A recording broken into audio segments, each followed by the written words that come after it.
Welcome, besties. If you want to craft your best life, you are in the right place. It's time to craft. Dollar Tree hack. I got this frame from the thrift store, and I've got these little canvases from Dollar Tree, the hard ones, and these rub-on transfers. I love those. And then the one also with all the words. I've used some of it. That little canvas fit perfectly in there. I don't know how that happened. I'm going to use my Moss chalk paint by Waverly. I'm going to paint the entire frame, front, sides, back, everything. I just think it's such a beautiful color. I just love it. Plus, it matches with those little transfers really well. So pretty. Then I'm going to take some Mod Podge and I'm going to cover the front of my little canvas because it's very textured and I'm worried about getting the transfers to rub on. So I want to put that layer on there first and that'll help smooth it out a bit. So just a little hack there. If you do that, that will really help make your transfer apply. I'm going to use my heat tool from Amazon and dry it off so that I don't pull any of it up when I try to rub on the transfer. Very important. You know, whether you're painting or Mod Podging, make sure it's very dry. Now I'm going to take my transfers. I've got just that little wreath that was in the middle and then the word family and forever that I cut out from the other set. I'm positioning them to see where I want them to go. And now I always cut a little edge bigger, another hack, around the edges so that I can touch it. If you touch where the design is, it'll come off on your fingers every time. So now I've just got a little scraper tool and I am just going to rub and rub and rub. And you can kind of see that it gets like lighter on the surface of the plastic when the transfer actually happens. And then once you get that on there, I lift up the edge very carefully and I start removing it. And if I see any spots that didn't make it, I immediately lay it back down and rub over them.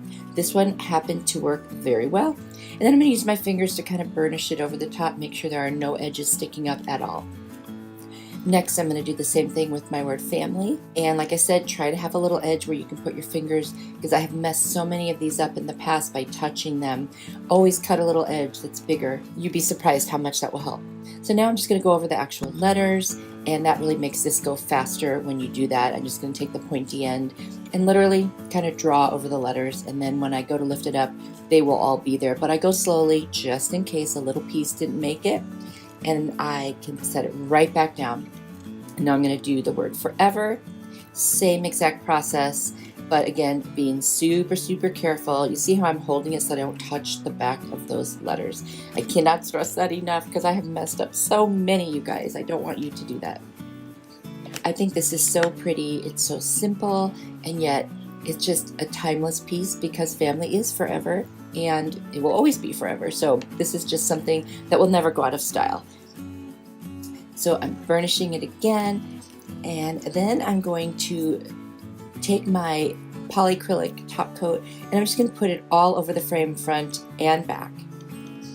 I like to seal in my paint, especially if it's something that might get moved around. It'd be very easy to like chip an edge of paint or something. So next thing I put a hanger on the back. I didn't bore you with showing you. It was just the kind that a little sawtooth hanger, I just put 2 screws and screwed them in. I'm going to put that polyacrylic finish over the family forever to seal in my little transfers, and that just really gives it a nice finished look. Now I'm going to take my hot glue gun and I'm going to go around all the inside edges of the frame from the back, and then I will set my little picture right in there and press it down to make sure that the glue dries. And you guys, that was it. It was so easy. I love this one. I love that color. I hope you really like it too. Oh, and I'm going to reinforce some glue in the back just to make sure it doesn't go anywhere. Super easy. I love these Dollar Tree hacks.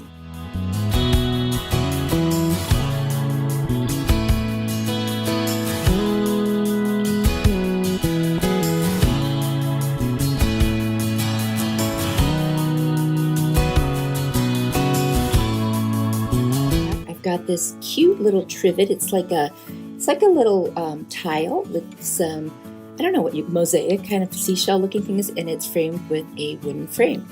So it's like a trivet or a stand or a coaster. And I couldn't get the coaster out, so I just taped around it, and I'm going to use my Rust-Oleum chalk to linen white paint, very carefully paint around all of the frame, front and back, and over the back of the tile because it showed the price tag, which was $2. And it looks so nice and clean and fresh now.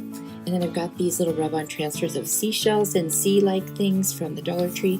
And I picked 2 that were really cute. So I'm going to take my little scraper and rub this one on. And I had it going over the corners. So then you just got to be careful, fold it, rub on both sides, and then you can remove it. and that was super easy. It went right on, and I didn't have any problems with this one. Just, you know, I think I saw one little dot that didn't make it, so I scraped it a little bit. And there it is. And then I'm going to put one in the opposing corner, and it's super cute as well. And I just love them. They were the right color for those little tiles, and it just worked out perfectly. And I think this will look really cute in my bedroom, which is a coastal theme. If you've been watching me for a while, you've heard that before. And lately I've been kind of updating and making some new things for my room. So this will be really cute in there. I'm going to hot glue some jute around that tile. I'm going to get all the way around the 4 sides.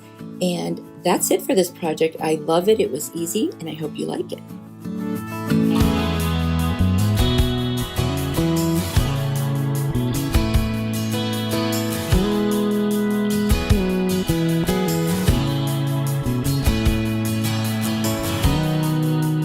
I found this cute, I think it's a candle holder at the Goodwill.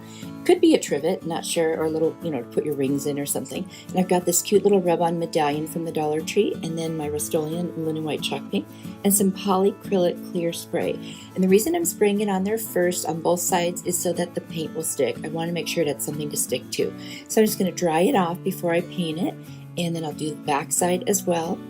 Just a light coat, just so there's something between the paint and the metal. And now I'm just going to go ahead and paint it. It is going to take 2 coats on both sides before I'm all done, but I'll just show you a little bit of the painting since we all know what painting looks like. It looks so different. It almost looks like it's enamel now instead of like this kind of silver metal thing. But it's super pretty. It already had those beads on this going around the outside. And then I'm only going to paint up to the flat bottom part because I figured why bother? It's just going to be sitting on those 3 little cushions. And I think that looked good. That way you can see that it was originally metal. And I took my little scraper tool spatula from Cricut actually, and I just took off the paint right around the edge because it was really hard to not get it on there, and it came right off. Super, super easy. Now I forget to show up, but at the very end off camera I do spray the whole thing with that clear finish again, so just want to make sure you know that. Now I'm going to take the backing off of this rub-on transfer. I'm going to put it right in the middle. Now this took quite a long time to rub on because look at all the detail. So I'm just going to show you a little bit of my putting it on because you know what that looks like and you get it. Just remember this one, you've got to go over every single little piece to make sure it all transfers over. So I had to keep checking it here and there, and this one was hard to lift up because it was laying kind of flat inside that little bowl shape. I did finally get it out, and it went on pretty good. There was a couple little spots, but I really didn't care. I just thought it looked beautiful. This one was super easy. I love it, and it's so pretty, and I hope you get to try this when you find something like this at a thrift store. They always have candle holders.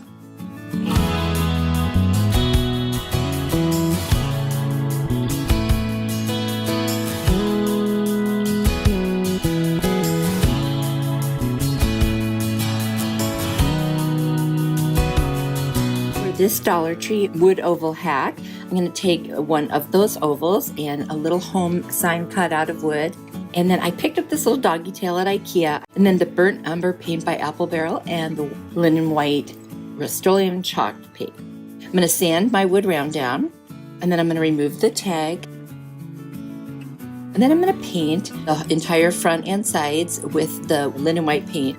I didn't do the back right away, and I really don't know why because I did that on all the other ones, but I do go back and do it later. So anyway, using my heat tool to dry it. My Amazon store is linked in the description box if you're interested in any of the things from Amazon. Then I'm going to take that burnt umber paint, I'm going to squeeze a little bit out, and I'm going to take a little piece of a drop cloth that I had cut up, and I'm going to wrap it around my finger, and I'm going to use it to rub on the burnt umber paint as though it were a stain. And once I get it on and it's fully covered, I will take the side of that piece and I will rub off any excess, and it will create a stain-like, finish for this, and that's exactly what I wanted. It also doesn't smell, and it's so much less expensive than buying stain. So I love this color for that.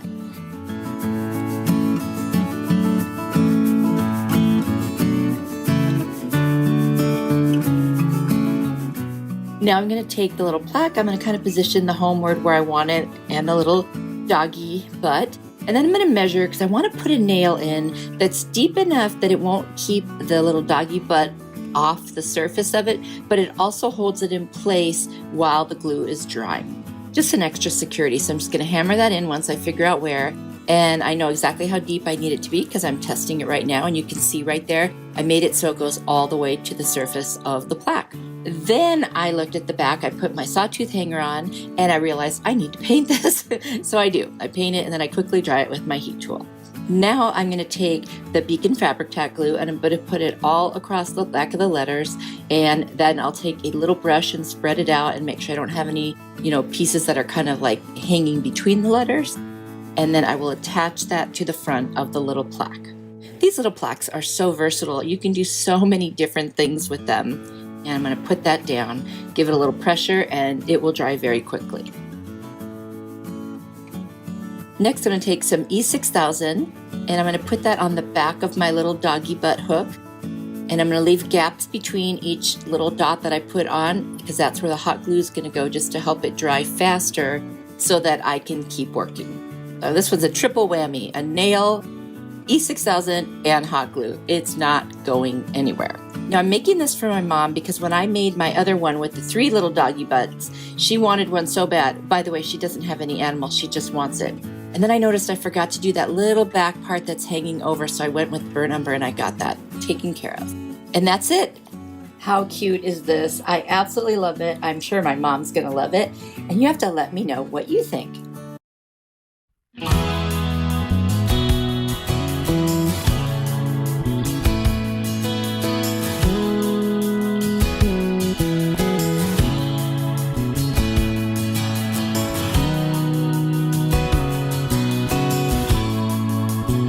For this Dollar Tree wood oval hack, well, first of all, this piece has some weird dents in it. They're never the same. I don't know. Anyway, I'm going to use one of those oval, thicker pieces, and this little succulent planter that had a magnet on the back and then a succulent. It's not the one that came with it. And then my moss and celery chalk paint by Waverly. Around the outside edge, not the very top, I'm going to use the moss colored. I'm going to dry it with my heat tool so I can move on. Then I'm going to take the celery color and I'm going to do the whole front. And then on the back, I'm going to do the moss again. I just thought that would look really nice. And of course, I like to finish my backs. And then I'm going to take some polyurethane finish and I'm going to put it all over the entire piece. Then I'm going to take a little sawtooth hanger that I got from Amazon. Just going to put it on there before I go any further. Now I'm going to take some of the rope that I got from Walmart, and I'm just going to hot glue it around that edge. That way I didn't have to be so perfect about my painting on the edge. So just one strand all the way around. I'm going to use hot glue to attach that.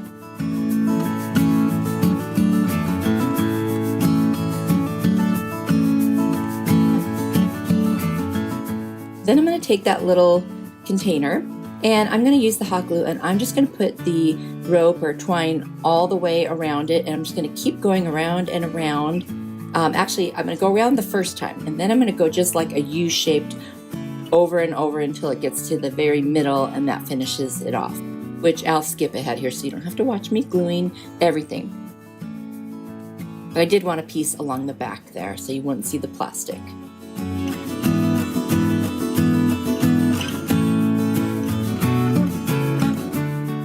So then I'm going to cut that piece off and see how I went around and around, but the edges at the top are rough. So I'm going to put some more pieces just around the top to kind of finish that off. It'll take about 3 pieces around to make it look done. And it's so cute. So I'm going to hot glue that right there onto the little oval. And that little copper looking flower, I didn't end up using that. And then I'm going to play around and see which is the best way to put my succulent in. And then I'm going to take a combination of reindeer moss and a little bit of the green moss. I'm just going to put it inside the little container or vase. And then I'm going to put the succulent right in there. Now, after this was done, I felt like it needed to be a little different. So I then took another one of those little containers and I painted it with the moss color, and then I dry brushed with the white over the top and around the other on the outside. And I'm going to use that other one. I'm going to make a little beehive out of it. Can you see it? Anyway, this was easy. Let me know what you think or which one is your favorite.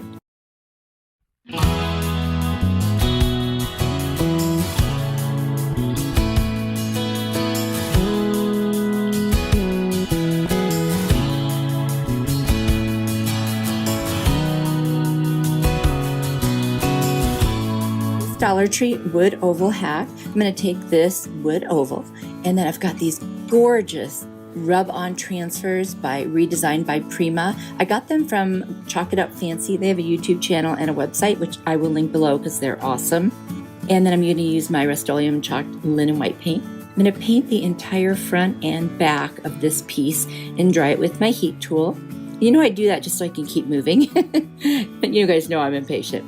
And now moving on to the back. And then I'm going to take some Waverly ink paint, which is black, and I'm just going to paint around the edges, everything but the very flat top. And then I'm going to take some Mod Podge and cover flat front surface. I'm going to add a sawtooth hanger on the back. Got that at Amazon. And then there's the transfer that I decided to use. It's the cow that shows you all the parts of it that are, you know, what we eat, that's meat. Well, it's all meat, but you know what I mean. Anyway, I thought it was super cute for my little farmhouse kitchen. Now I'm just trying to find the exact positioning for it, because once you set it down, there's no turning back, so you have to have it in the right spot. I'm going to use a little scraper tool, and of course I'm not going to show you how long I really did, but I really went over this thing. And then I very slowly pulled it off to make sure everything was adhering, and it did, so I was able to keep going. Otherwise I would have laid it down and scraped a little more. Now I'm going to use my hand and burnish. You can also use a very soft cloth for that as well, but you definitely want to do that step whenever you do any kind of transfers. And then I'm going to use my Minwax 1-coat polyurethane top coat, and I'm just going to put that all over the entire piece, front and back. And you guys, it's so cute. I love it.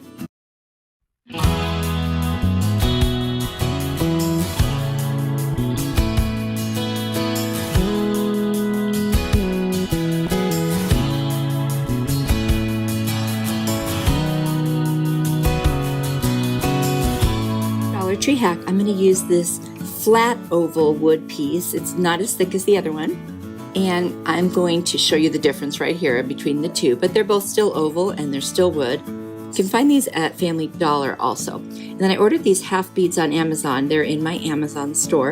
And then these are stickers I got at Walmart. And then I have some rub-on transfer letters from the Dollar Tree.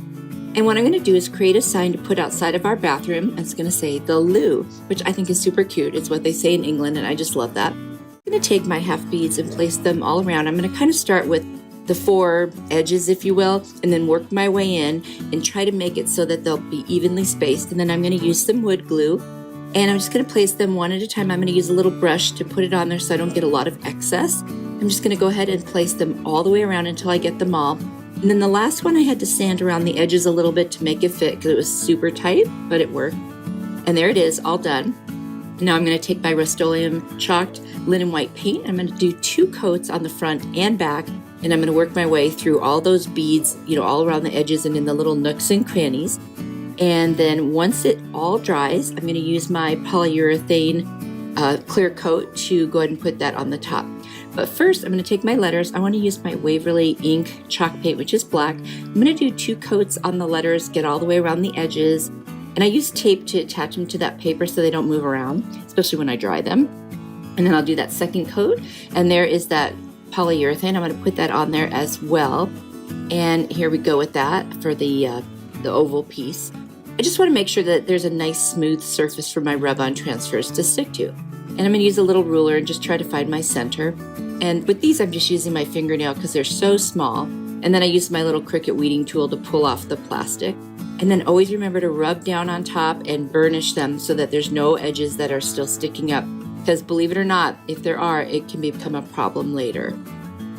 Now I'm going to position my word loo and just try to figure out how I'm going to put that on there. And I'm going to use my Beacon Fabric Tack glue to attach those right there. That way I control how much goes on and there won't be anything like really oozing out of the sides. I didn't want to do hot glue for this. I really want to make sure it's stuck on there long term.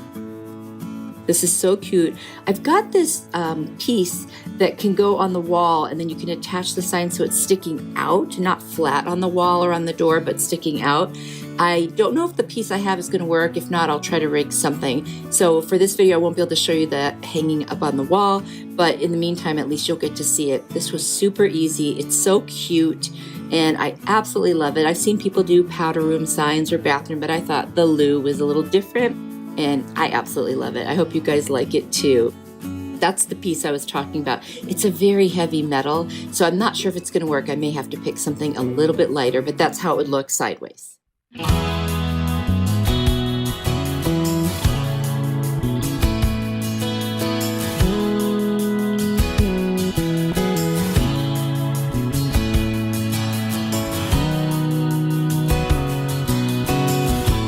I'm taking this thrifted item. It looks like it was originally from Hobby Lobby. I got it for $3. It was $7.99. And then here are the Dollar Tree stickers or decals that I'm going to use. I'm just going to take those flowers around the edges of that one. I had cut it up before. And then ballet slipper chalk paint and Rust-Oleum linen white chalk paint. There are all the pieces cut. I'm going to take the ballet slipper. I'm just going to start painting it all over the pig. There it is. I'm going to dry it with my heat tool from Amazon. And I just love that thing. Anyway, I say that every time, but it's true. And I'm going to paint the pig through the back too, because I want him to, or her, to look like a pig.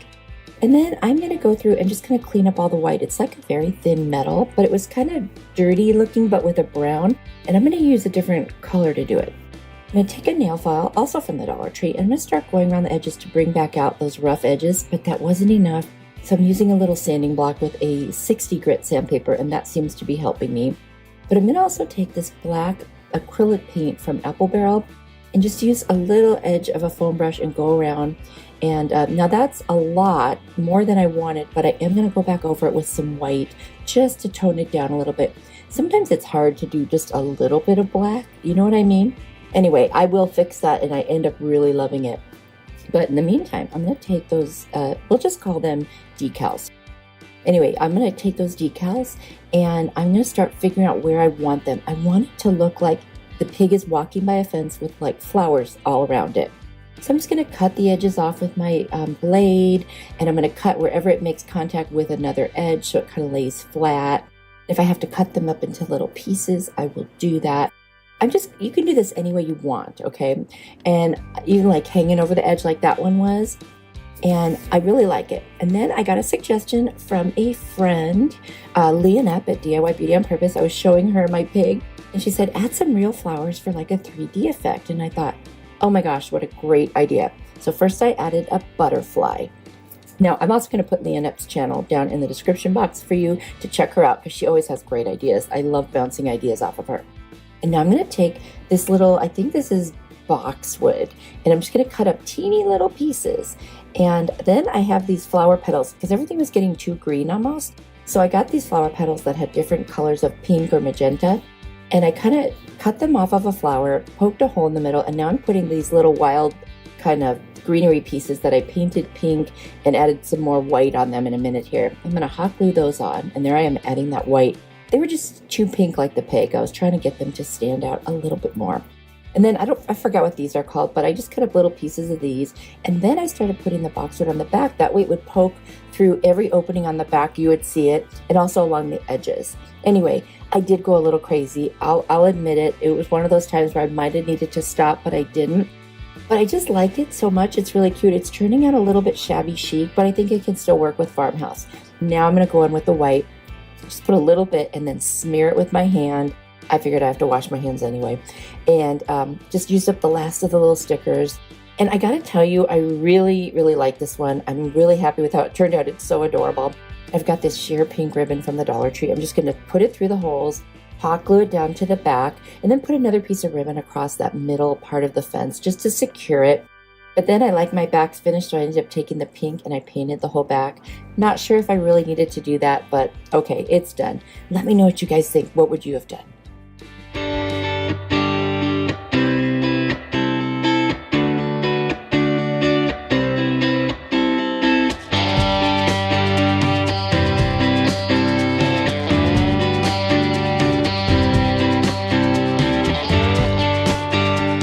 DIY hack.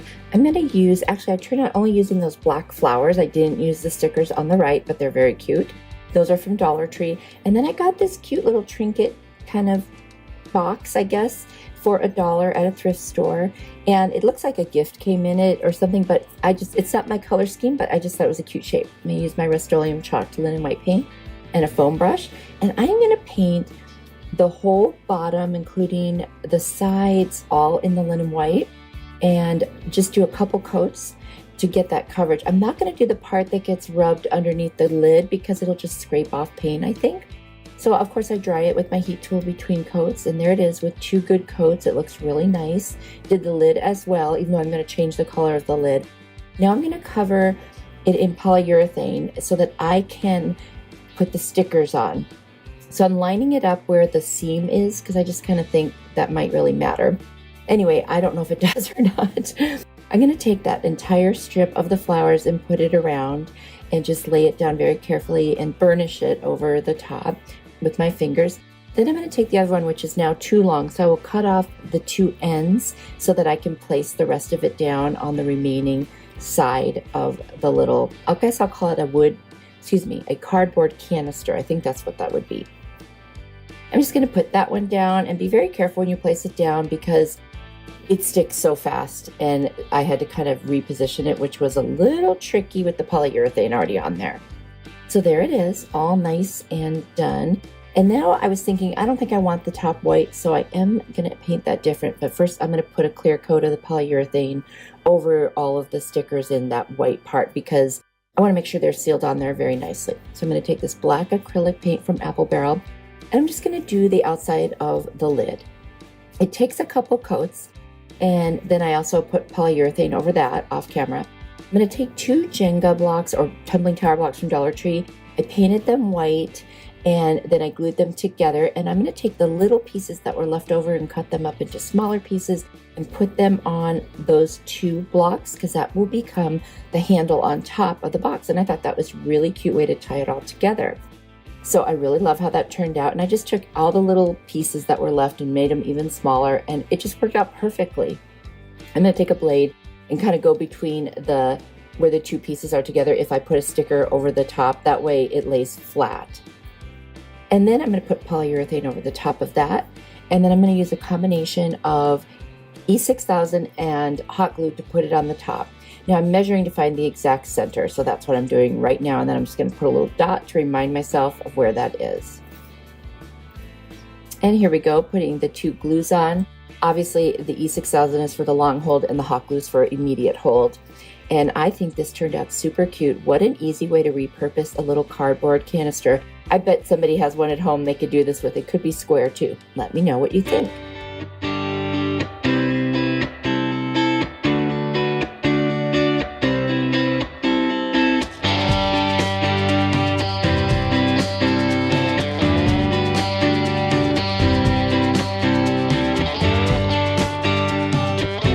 For this DIY hack, I have this bowl. I don't know if it's teak, but it reminds me of teak. Got it for 50 cents. I actually got 2 of them.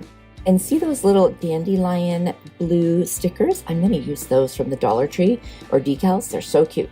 Took off the stickers, cleaned the bowl with my cred cutter real good. It's amazing. Things don't look dirty, but when you clean them, they really are. So you always have to clean them from the thrift store. At least I want to do that for sure. I'm sure most of you do too. Okay, once that was done and all dry, I took some painter's tape and it just went up around the very top edge. I wanted to just make one little area white. I'm going to use my Rust-Oleum linen white chalk paint. And I'm just going to paint from the tape line down to where it naturally kind of ends before it angles off towards the bottom. And I just thought that would look super, super cute. Did a couple coats, dried it with my heat tool from Amazon. And now the best part, removing the tape. Gosh, I love that so much. Anyway, it just looks great. Now it's not perfect because it's round, but you know what? I'm not trying to have perfection. I just wanted kind of a two-tone effect, color blocking, if you will. I'm going to put polyurethane finish over just the white paint just to seal that in. And then once it's dry, I'm going to take my little dandelion stickers or decals. I'm just going to use kind of the smaller versions of them. There's 2 different small sizes. I'm going to just start putting them around, and then I'll fill in some of the gaps as I go, and I really like the way it looks. And then I'm just going to cover it with the polyurethane again. And then I have 3 corks that I was given by my stepdaughter, and I'm going to paint those in the linen white paint again, except for the part I'm going to glue on to the bottom. And it took a couple coats, by the way, to do that. And then I'm just going to use some E6000 and hot glue like I usually do when I want something to really stay.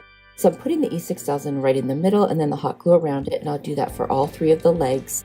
And I just thought that made it look a little different to have the legs on it. I thought it was super, super cute.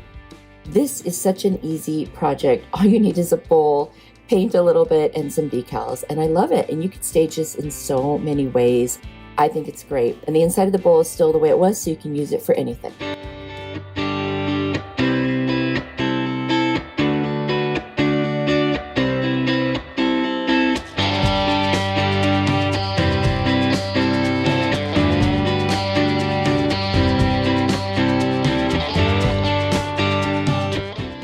For this DIY hack, I'm going to use these decals from the Dollar Tree that I'm going to use just the Our Story, Our Home, Our Love part. And then I got these 3 books at a thrift store for 50 cents each. Really nice hardcover books.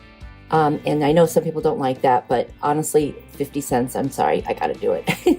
Anyway, I took off the paper covers, and now I love how that one has just the white stripe kind of down it, but it was an off-white. So I'm going to use the same idea on all of them.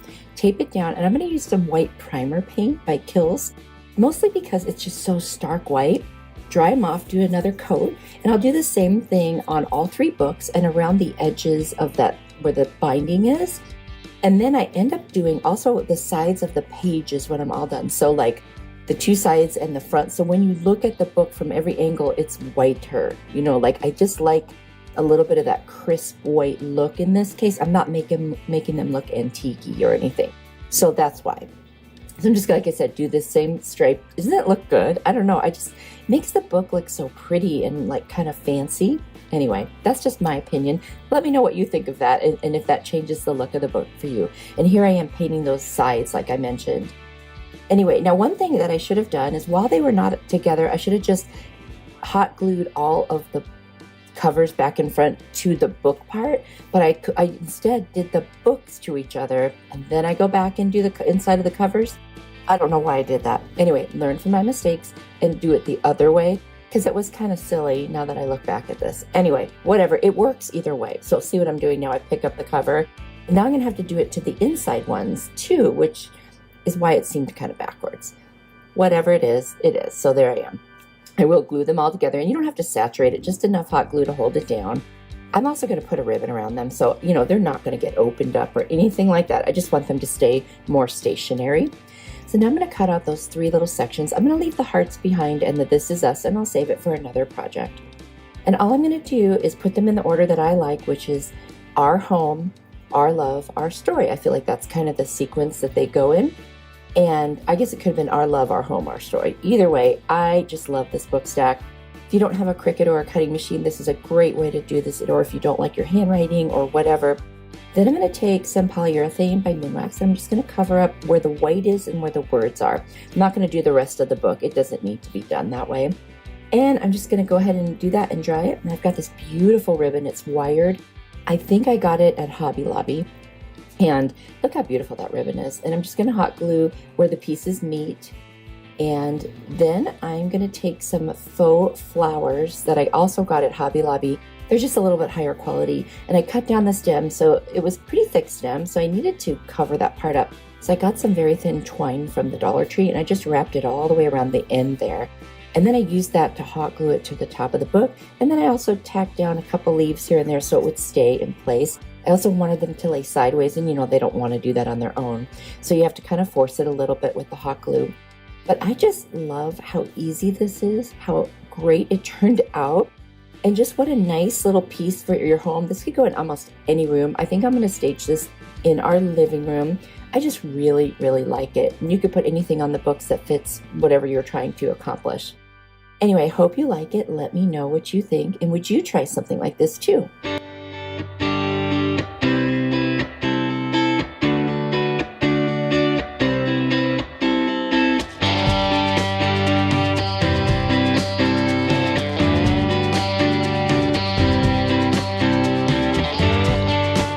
From the Dollar Tree. They come in a stack of 4 for $1.25.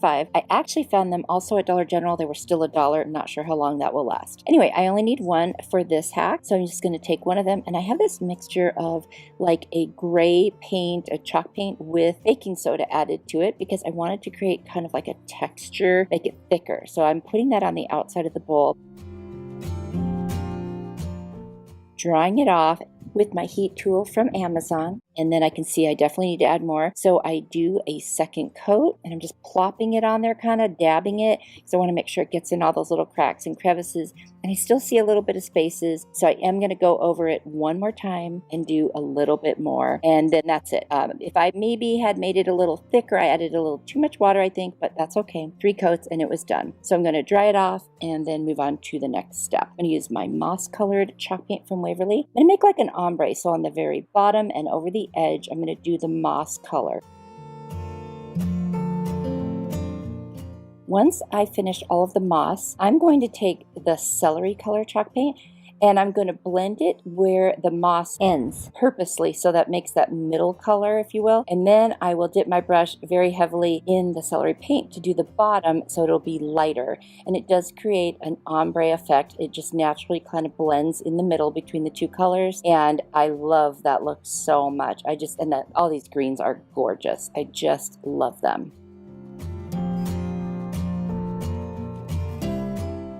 I'm going to let that dry. And then I've got these salt and pepper shakers, and they were also $1 for 2. I don't know if they're always at Dollar Tree. So I'm adding these little stones that I got from the Dollar Tree. I'd put a ribbon on there, but I realized I needed to wait to put it back on. So I wanted the lid on there. So now I'm just reattaching the ribbon. I had used my Decor fabric tack glue for that, so it wasn't dry yet. Easy fix. And then I'm going to put a combination of Aleene's tacky blue and hot glue on there. And I'm going to turn the bowl over and attach that right to the middle of the bottom of the bowl. Wait for that hot glue to dry and then carefully turn it over. And what I'm going to do is take some more of those stones. And then I've got 3 gorgeous succulents from the Dollar Tree. I'm just going to put them in there. You guys, that's it. This could not be easier, and it's so pretty. And the reason I kept the lid on the salt or pepper shaker is so I could unscrew it and change out if I wanted to change the look. Didn't have to glue anything in. It's just easy to change for seasons or whatever you want. I love this one. You have to tell me what you think. Easy, easy, easy. What an awesome Dollar Tree hack.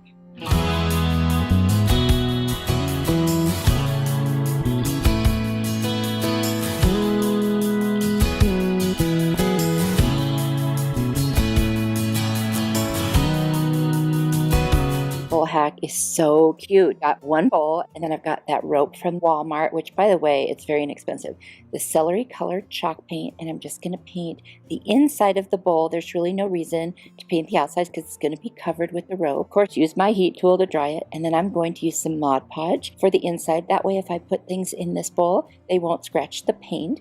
Now I've turned the bowl over, and I'm going to take my hot glue and take the rope, and I've slowed it down so you can see I'm just going to kind of start winding it around itself. Almost look like a flat little spiral. You'll see it in a second. And then I'm going to set that right on that little bit of hot glue that I put there. And I'm going to start what will be a spiral going around and around and around to cover the entire bowl. And you'll see right when I lift my hands what the start of it looks like. And then I will just keep adding hot glue, and I'll just go around and around. And I do use hot glue for the entire thing. I don't want part of it to lift up. I think that's risky in this particular situation. And then I'll skip ahead and show you when I've got a little bit more of it done. It's looking really nice. And then I'm going to take 2 pieces of rope, and I made them the same size, and I'm going to attach them with hot glue, one to each side, and it will become the handle. And once it's attached, I will continue wrapping the rope around, and that way you won't even see where I've attached the handle. I mean, there'll be a little kind of bump in the rope, which you will see at the end, but it looks really cool. And so this is just the best way to secure that, and that way no matter what, that rope is on there really good, and if there's something a little bit heavier in the bowl, it will be able to handle it. No pun intended, the handles can handle it. Anyway, and if you notice there's a little crack in my bowl, I don't know how I did that, but it's going to be wrapped in the rope, so it's really going to be stable when it's all said and done. So now the second handle's on, and I'm going to continue the wrapping around and around. I won't show you the whole thing. And there it is. So I think that looks really nice, and it just makes it much more secure. And then I'm going to take these 2 corks, and I'm going to cut them to the same size. I end up taking another one, and I'm going to use these to make legs for the bottom of this bowl. And I just think it's so cute. Makes it very rustic. I'm going to take a pen and mark where I want them to be so I don't forget, and get them on there pretty evenly. And then I'm going to use E6000 and a little bit of hot glue to secure each one so that it will stay in place while I finish this project.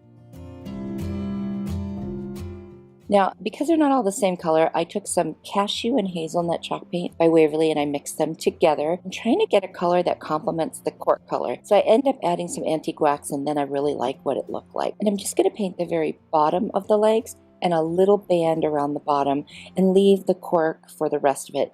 And I think that is just a really nice look. It almost came out kind of khaki. I love this one. So easy. I hope you like it.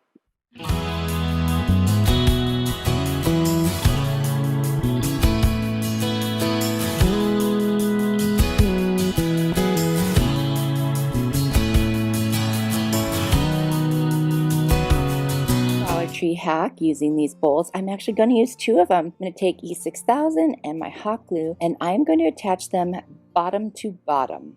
So first I'll put the E6000 on and I will leave space to do the hot glue. I don't like them to touch if I can help it because the E6000 cools down the hot glue too fast and then it doesn't work.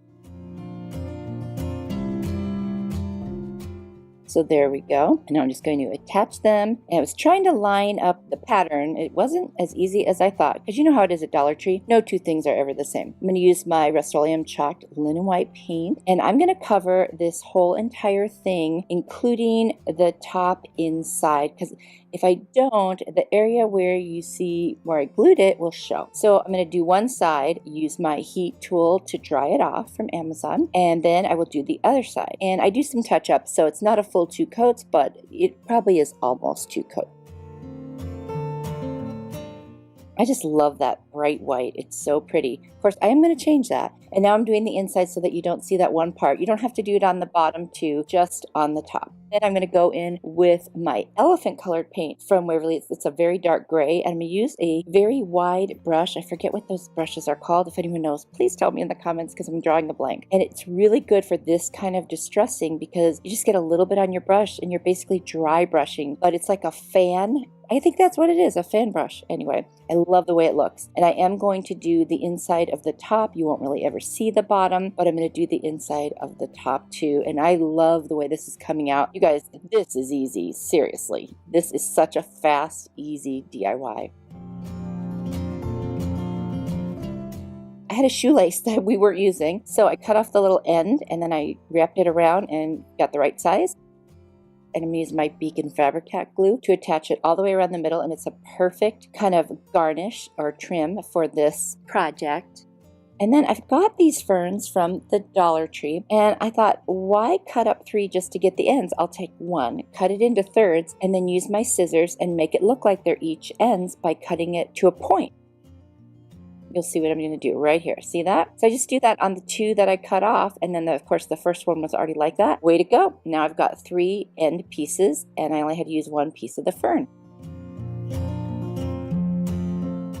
And then I've got this gorgeous pink flower. I'm not sure what it is, but it's really pretty. It had yellow in the middle, so I wanted to add these little pieces that I had left over from Walmart pics. And I'm going to put 3 of those in there, and it just didn't look right sitting by itself. So I grabbed some Spanish moss that I had on hand, put it in there, and then I just set them in there. I didn't even glue it in case I want to change it out, and it's so pretty. How easy is this?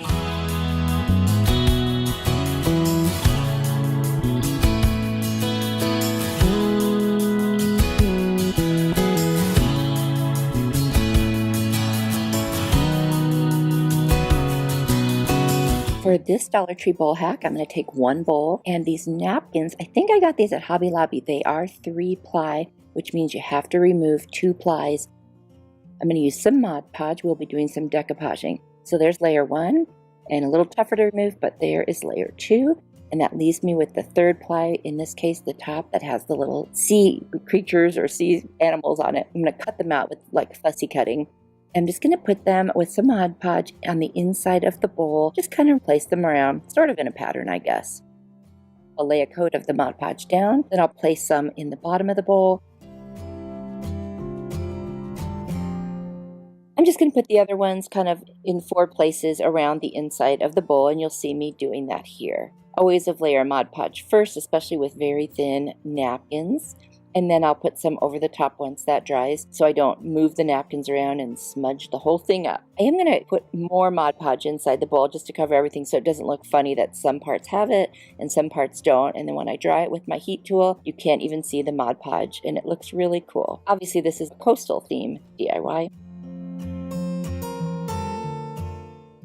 Got these seashells from the Dollar Tree, and I found this little piece of glass at the Habitat for Humanity restore. I'm not really sure what it was for, maybe a candle, but I'm going to end up attaching it to the bottom of the bowl. But first I'm going to fill up that little glass bowl with the seashells. Just try to arrange them so you can see the seashells well, and some of them were too big, so I kind of just cherry picked the ones I really like. Once I have them all in there, you can see them through the glass. They look really cute. Before I attach it, I'm going to take some of my white chalk paint and just paint around the very tip edge of the bowl. I just thought that kind of finished it off and made it look really nice. I'm going to take my E6000, and if you like that little twisty thing I have for it, that's in my Amazon store. I love that thing. I'm going to put some E6000 around the edge, and then in the gaps where I didn't put it, I'm going to put some hot glue, and that way it'll stay together while the E6000 cures. Turn the bowl upside down, and I'm just going to place that right in the center of the bottom of the bowl. Then I wanted to put something where the seam, where they meet each other, so I've got this white rope. Actually, it's a piece of a Dollar Tree mop head. I thought that made it look kind of coastal too, so I just hot glued that all the way around there. And then I decided to take some rope from Walmart, and I'm going to put some above the white rope and below it so it kind of lines it. And I think that's a really cool look for the coastal theme.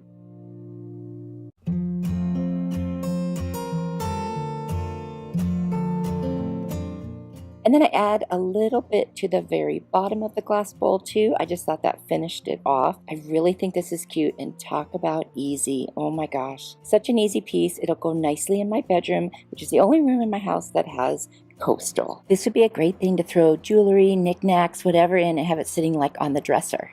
I hope you guys like this one. What a great Dollar Tree hack for this bowl.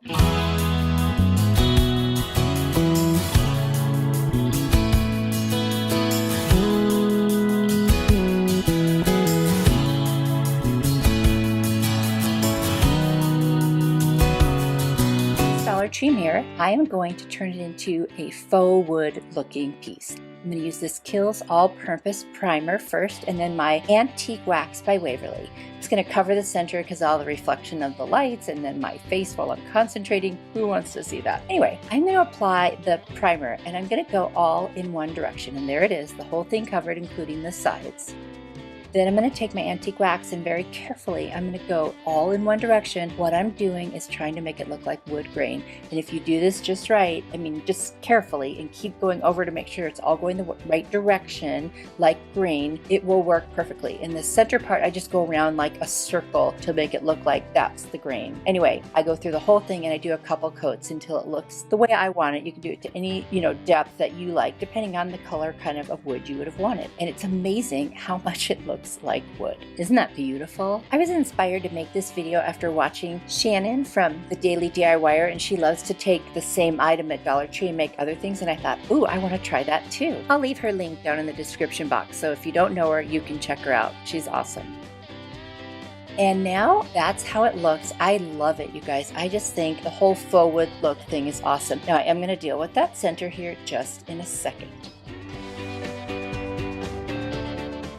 I'm going to take some hot glue, and I'm going to take some nautical rope from the Dollar Tree. It's a pretty thick piece, and I want it that way because I want it to cover. I didn't want to paint in there because inevitably I will get it on the mirror every time. It doesn't matter if I tape or not, I just will. So this will save me some cleanup. I'm just going to snip off the end and hot glue, and there I am concentrating. I definitely have that concentrating face going on. Anyway, I love the way this one turned out. I think it's gorgeous, so easy. You could do this to pretty much anything to create that faux wood look. And since I'm afraid of fire, I'm cutting off the little rope wispy things. You know what I'm talking about.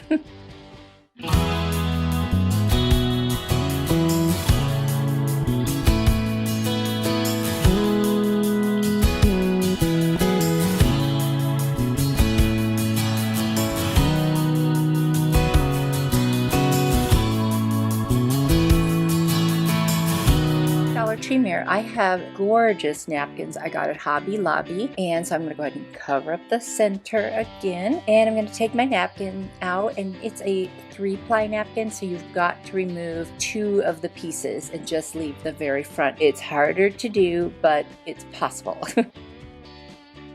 So anyway, there was 1, there's 2, and now I'm only going to use the top piece. It will not work right if you do all of them or some of them. Anyway, I'm trying to flatten out the folds just a little bit.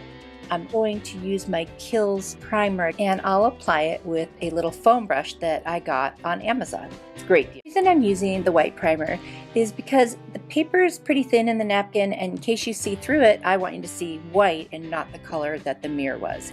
Once I get that completely covered, I'm going to take my napkin and I'm going to position it. And I like to do this in sections. I'm going to use some Mod Podge. I'm just going to apply some with a brush, and then I will lay down that little side and I'm going to smooth it out with my fingers. Because this is like different textures and heights, I won't be able to use a brayer. I could use saran wrap, but it was dry enough. I didn't overload the Mod Podge, which is really important. You don't want to put like an excessive amount, or else your fingers will get wet as you do it, and then you'll start pulling up the napkin. So it's just really important to keep your fingers dry and just use the least amount of Mod Podge that you need for it to stick. And believe me, with this 1 little ply of the napkin, it doesn't need a whole lot. So I'm just going around the whole thing, and then when I got to like the end there, I realized 1 little corner wasn't covered. So I just tore off a piece, and it's a busy enough pattern that you won't even notice. So that worked out really nice. I didn't have to match it up. And now I'm just going to add more of the Mod Podge once I'm done touching it, and that way when it dries, I can just pull off the edges like so, and it makes it so nice. You just kind of rip them off, and I'm using the brush to help me by keeping that wet, and it really does make it go nice. And then I can lay it down with the wet brush so there's nothing sticking up.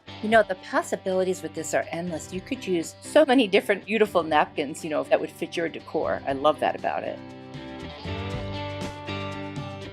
Now it's time to get that middle piece out. I'm just going to use a little blade, like an X-Acto knife, very carefully, and just gently go around using my finger to guide me, and then I'll be able to go back in with that little art brush and a little bit of Mod Podge and kind of clean that up. So that came out really nice. And then I've got this white twine. I believe I got it at the Dollar Tree, and I'm going to use hot glue, and I'm going to go around 3 times in the center, and that way it covers up anything that was just kind of left sloppy.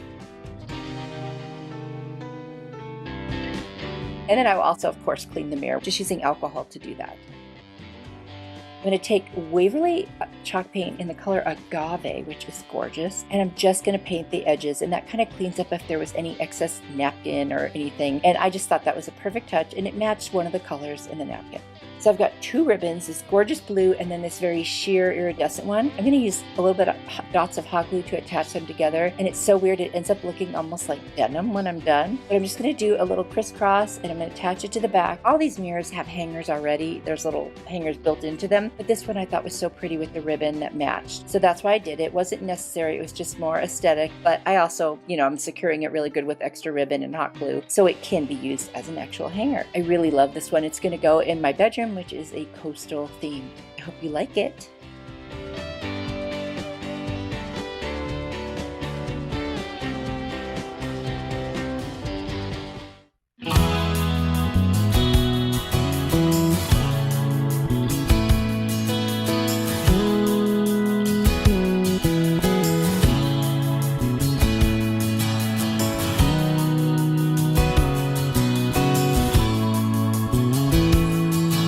This project, I'm going to take these 2 little signs from the Dollar Tree. They usually have them all year and they say different things. I've got these 3 cute little doggy butts from IKEA, and first thing I'm going to do is remove the hanger in this one of the signs. I'm only going to need the one, and then I'm going to sand around the edges and just make sure everything is nice and smooth. And I'm going to use some E6000. I'm going to attach them together because I want this to look like 2 wood planks. I'm also going to add a little bit of hot glue so that I can keep working. And then I'm going to take my ink Waverly chalk paint. I'm going to paint the entire thing, front, sides, and edges, all black. I'm going to take my Rust-Oleum linen white chalk paint, and I'm just going to put the white over the black. I want a little bit showing through because I think that's going to look really cool and distressed. I'm going to use my heat tool that I got from Amazon, and I'm going to dry it so that I can go ahead and start sanding, because I want to get rid of a little bit of the white just around the edges and just use a sanding sponge from the Dollar Tree. And with the black underneath, it just peeks through and it looks so cool. It's a technique that I really love. Not to mention that painting painting with the black first really covers up that paper that was on there. Now I'm going to take my polyacrylic protective finish and I'm just going to seal it. I'm going to take my 3 little doggy butts and I'm going to measure so I know where to put them. And then I'm going to clean my little doggy butts with some rubbing alcohol to make sure that the vinyl will stick, and I'm kind of looking at it to make sure. And once I take the transfer tape off of the backing, because this is a rounded surface, I'm going to cut a little slit on the top and bottom of each of the letters, and that will make it easier to kind of mold around the little curved butt of the dog. As I put them on, you can see here, I'll start with the center, holding down the center, and then little by little I'll go around the whole thing. And because I have those slits, it's going to go on nice and easy. And as you can see now, I'm removing the transfer tape, and there it is, my dog name. And I'm going to do the same for all 3. And aren't they so cute? They're little butt hangers. And I've already cut it and weeded it, and now it's on the transfer tape, and I'm applying it right to my little planks, and it's coming off very nicely. And now I'm going to use some E6000, and I'm going to position each of the little doggy butt hangers. I am loving how this turned out. My dogs got really excited too.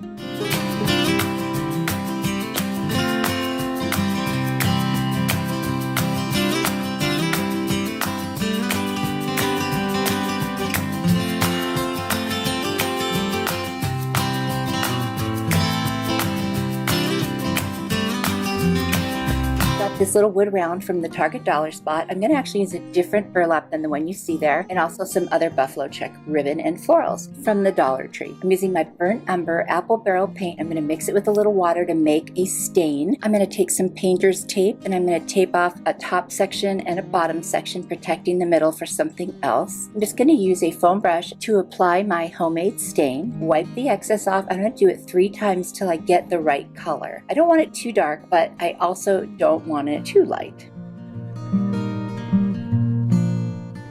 When I'm happy with the color of the stain, I'm going to remove the tape and then reposition it, because I'm going to paint that center area with my Rust-Oleum linen white chalk paint. I'm going to do several coats. I'm just going to kind of dab it around the tape because I don't want it to bleed. And then I'm going to do the sides also where the white is. And now I love that, removing the tape. It's so satisfying. Perfect straight lines. Gotta love it.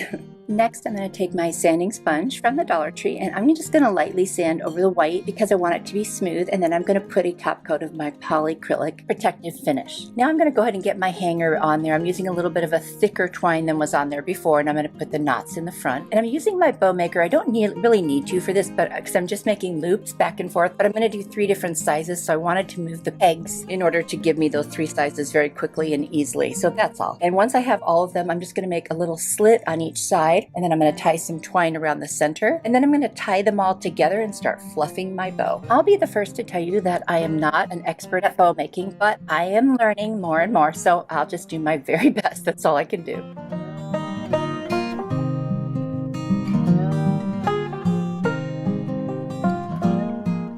I'm going to dovetail all of the ends where you just fold it in half and then cut from the bottom going upward, and you get a really cute little tuxedo tail. And then I'm going to take some cardboard. I'm using a little tumbling tower block as a guide to draw a little dog bone. And then I'm going to just cut out like 4 pieces of cardboard that fit the middle of the bone just to make it thicker. I'm going to hot glue them together and then paint it with the Warm Buff color by Apple Barrel, and just take my jot marker and write the word dogs. And for the O, I'm going to make a little pot.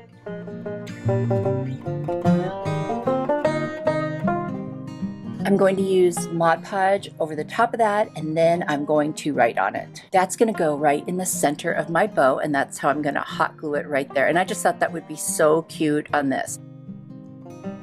To attach the bow to the wood round, I'm just going to pick it up. I've already got it positioned. I'm going to put hot glue under various places just to hold it down, and that's going to work just perfect. I can also put the little loops wherever I want them by doing that, and that holds them perfectly.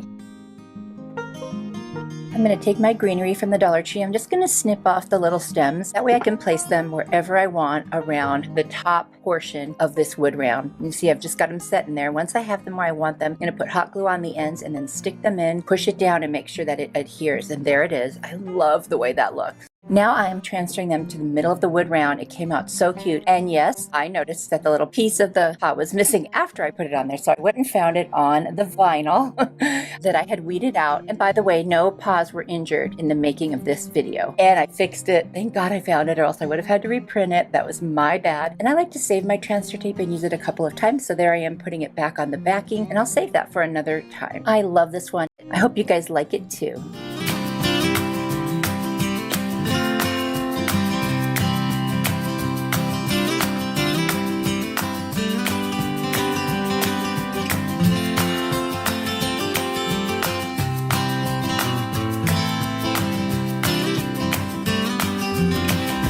This empty plastic jar, I'm just going to clean off the outside. What I'm going to do is put the transfer tape over the paws, and I am going to put them on the little jar, one on each side, and then I'm going to paint it with them on there, and then I'm going to take them off. So it's like a reverse stencil, I guess, and then you'll just see the paw prints as little windows for my little dog treat canister, and I just think it's so cute.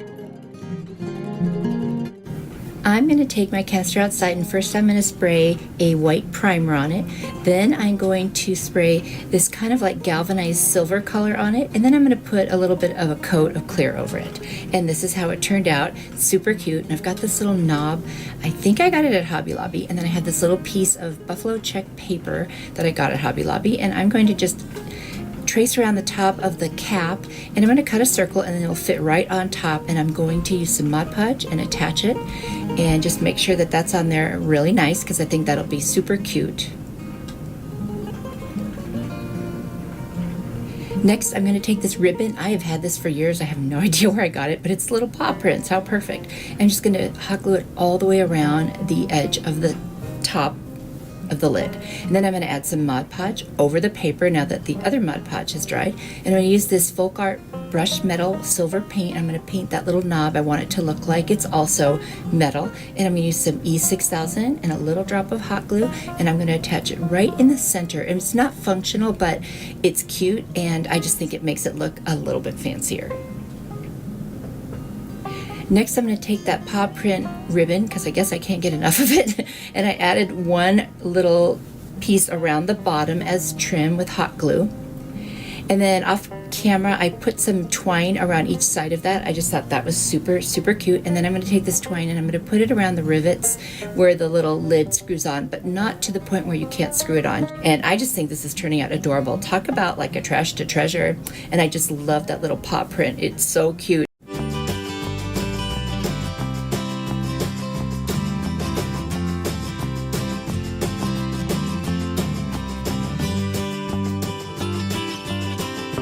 Blessed doormat from the Dollar Tree, and I really don't want the words on it, so I'm trying to sand them off. That didn't work, so I figured I'm going to start dabbing with some steel chalk paint by Waverly. That didn't fully do it, so now I am whitewashing it. I'm happy with that. I'm going to use this black acrylic apple barrel paint and a little dabber from the Crafter Square at Dollar Tree, and I'm just going to start dabbing on the black paint, and I'm going to cut out a piece here so I can see how it's doing, and it looks great. I'm going to go ahead and use my heat tool from Amazon and dry it. I'm going to finish painting the rest. I'm going to dry it, and then I'm going to put a clear glaze over the top to seal it, and I love this, you guys. It was so easy.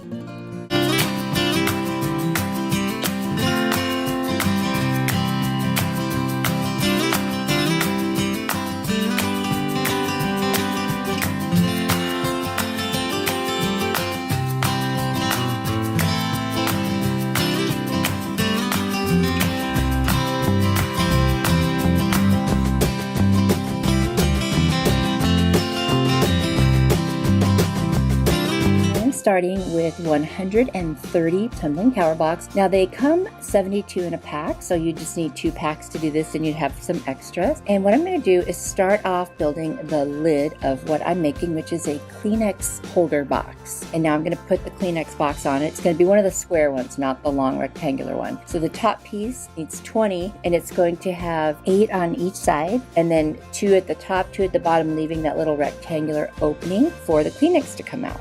And I put all my wood glue in this larger wood glue container that I got off of Amazon.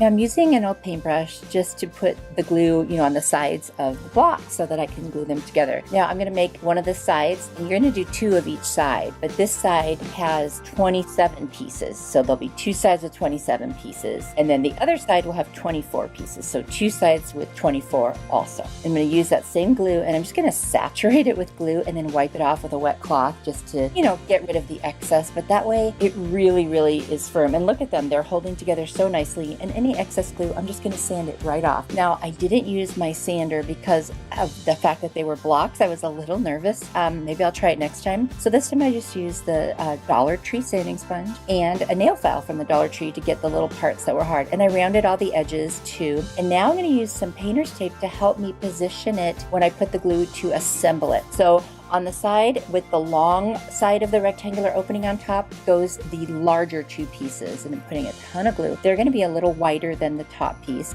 and that's so that the other 2 sides can fit nicely in between. You'll see when we get there. But I'm using the tape because I don't have any fancy clamps to hold this together. I haven't done enough woodworking to really have a lot of nice clamps. So this works actually if you use tape, as long as you can hold it while you're putting the tape on, and the tape is, not going to break, but I was really careful about it. So the tape worked fine, by the way. So just a little tip, if you need to do something like that, you can use tape.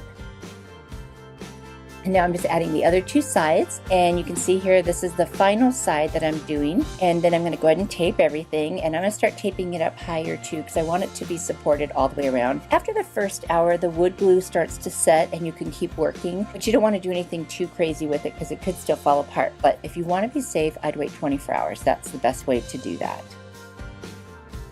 Now I'm just going to check, and yes, my tissue box fits in there perfectly, and the little opening is lined up. I'm going to take my Rust-Oleum linen white chalk paint. I'm just going to do 1 coat over the whole thing except the inside, but I will do the very bottom. And the reason I'm only doing 1 coat is I'm going to go and sand it like crazy. So I'm using a nail file to go around the edges, but then I did it off camera because I thought the camera was on, but it wasn't. And I really heavily sanded the sides, and you'll see in just a second just how much of the wood I wanted to have show through. And I love it.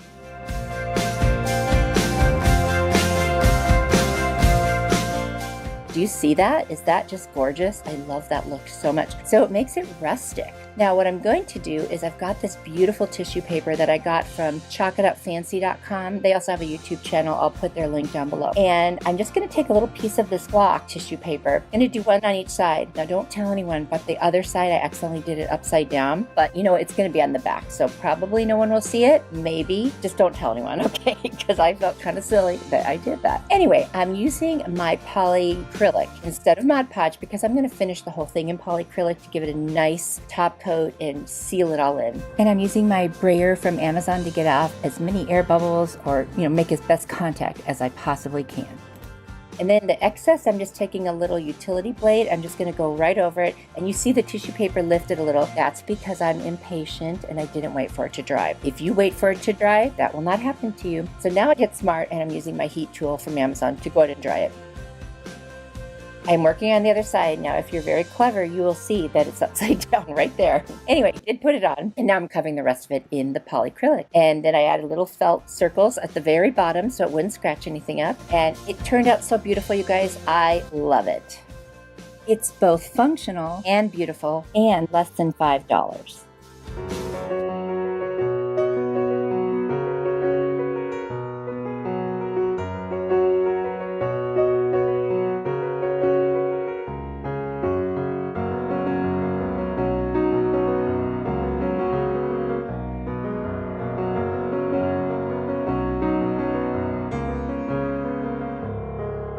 For this tumbling tower block functional DIY, we're going to use 26 of the blocks, and what we're going to make is a phone holder, a cell phone holder, and my husband needs one, so this is for him. So it's not very frilly or anything, but I'm going to use that same wood glue as I did before, and I'm going to start assembling the pieces. Now the very bottom of it is going to have 3 rows of 2. And then I'm going to take 2 and put them together, and they will actually stand up at the end, and that's where the phone will kind of hit again so it doesn't fall over. And now I'm building the very back of it with the remaining blocks. So just, make an even 2 stacks, and then again, use the wood glue all over it. And, because I use the wood glue, everything takes a little bit longer, but it really is the best choice when you're using wood because it becomes part of the wood, and then it's just so, so solid. And you know, the tumbling tower blocks are not all the same, and that's just going to add to making this feel more rustic because it's almost impossible to get them all exactly the same. You'd be throwing out so many of them. So I let it go, tried to fill it in with glue, wipe it off, and just let it be. You know, I just had to relax, get my wet cloth out, wipe it off, and then of course I sand all of that excess off. And I also like to round the corners of the edges of the actual pieces because it just gives it a softer look, because those edges are kind of sharp and you can actually hurt yourself if you bump in against them, especially if your skin is a little bit on the thinner side. Now I'm going to assemble that base piece, and I'm going to put the little stopper piece on the end where the phone can't go any further forward, and you'll see in a second when I put the whole thing together. This one is so easy, you guys. So easy. You could make a couple of them out of a box of the tumbling tower blocks. I still can't say that right. And lots of sanding in fast motion, because how fun would that be to just watch me sand? Anyway, I digress. Oh, and in case you were wondering, yeah, I'm adding more glue. I just felt like it just made it more solid. I don't know if you had to or not, but it just made me feel better. And like I said, I wiped it off or took the excess off with a wet towel.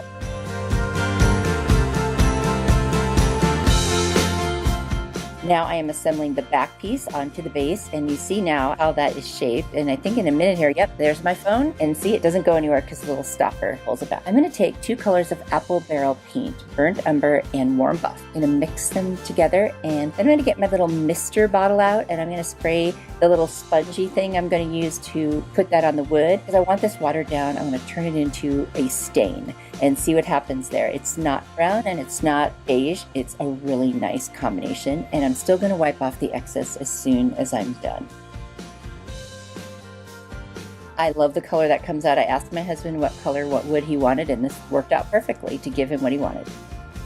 I've got a ton of stickers between Dollar Tree and Walmart. So I'm going to use the S. It's like a copper colored S. It's a really cool raised up sticker from Walmart. I'm just going to put it right on the back for our last name. And then I've got these rub-on transfer stickers from the Dollar Tree, and I've got the word hello. And then I've got another sticker with a question mark. So I thought it was cute. On the side that the phone is facing, it would say hello, like you're answering the phone. And on the back, it's got his initial on it. It's actually his first name and last name, so that worked out really nice. And you know, these transfers come off really easy when you kind of scratch on the back of something, releases the little transfer. Now the E, I touched it, but I could not hold it, so I accidentally touched the side of it, but I'm going to use a little black marker and fix that right at the end, and it's not even a problem.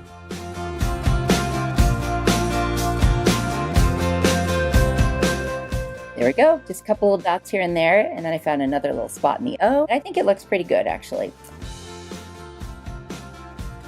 And now I'm going to take my polycrylic again, and I'm going to put a top coat all over it. This is by Minwax. And first I'm going to dry that ink just in case, because I don't want to move it all over the place from where I touched it up. Just going to do a couple, I think I did 3 coats total all over it. And then I'm going to take my little felt circles and put 4 on the bottom in the corners so that it'll sit nicely. And you guys, that's it. It's so easy, really cute, and super functional.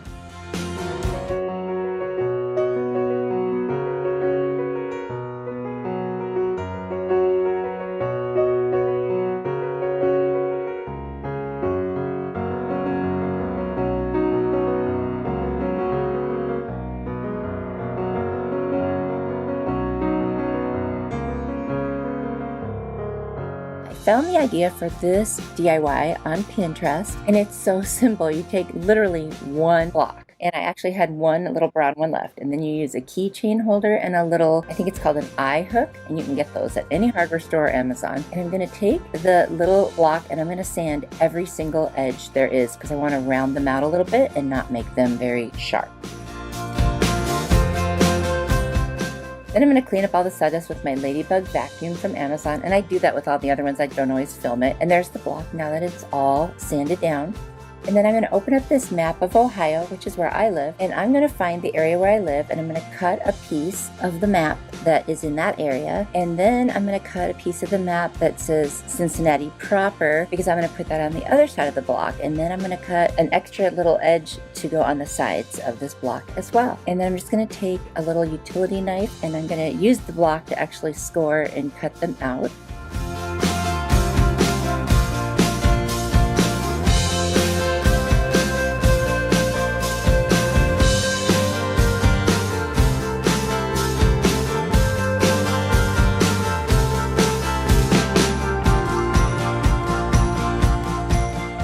Now now that I have the pieces cut out, I'm going to place them on my little block and see how they're going to fit.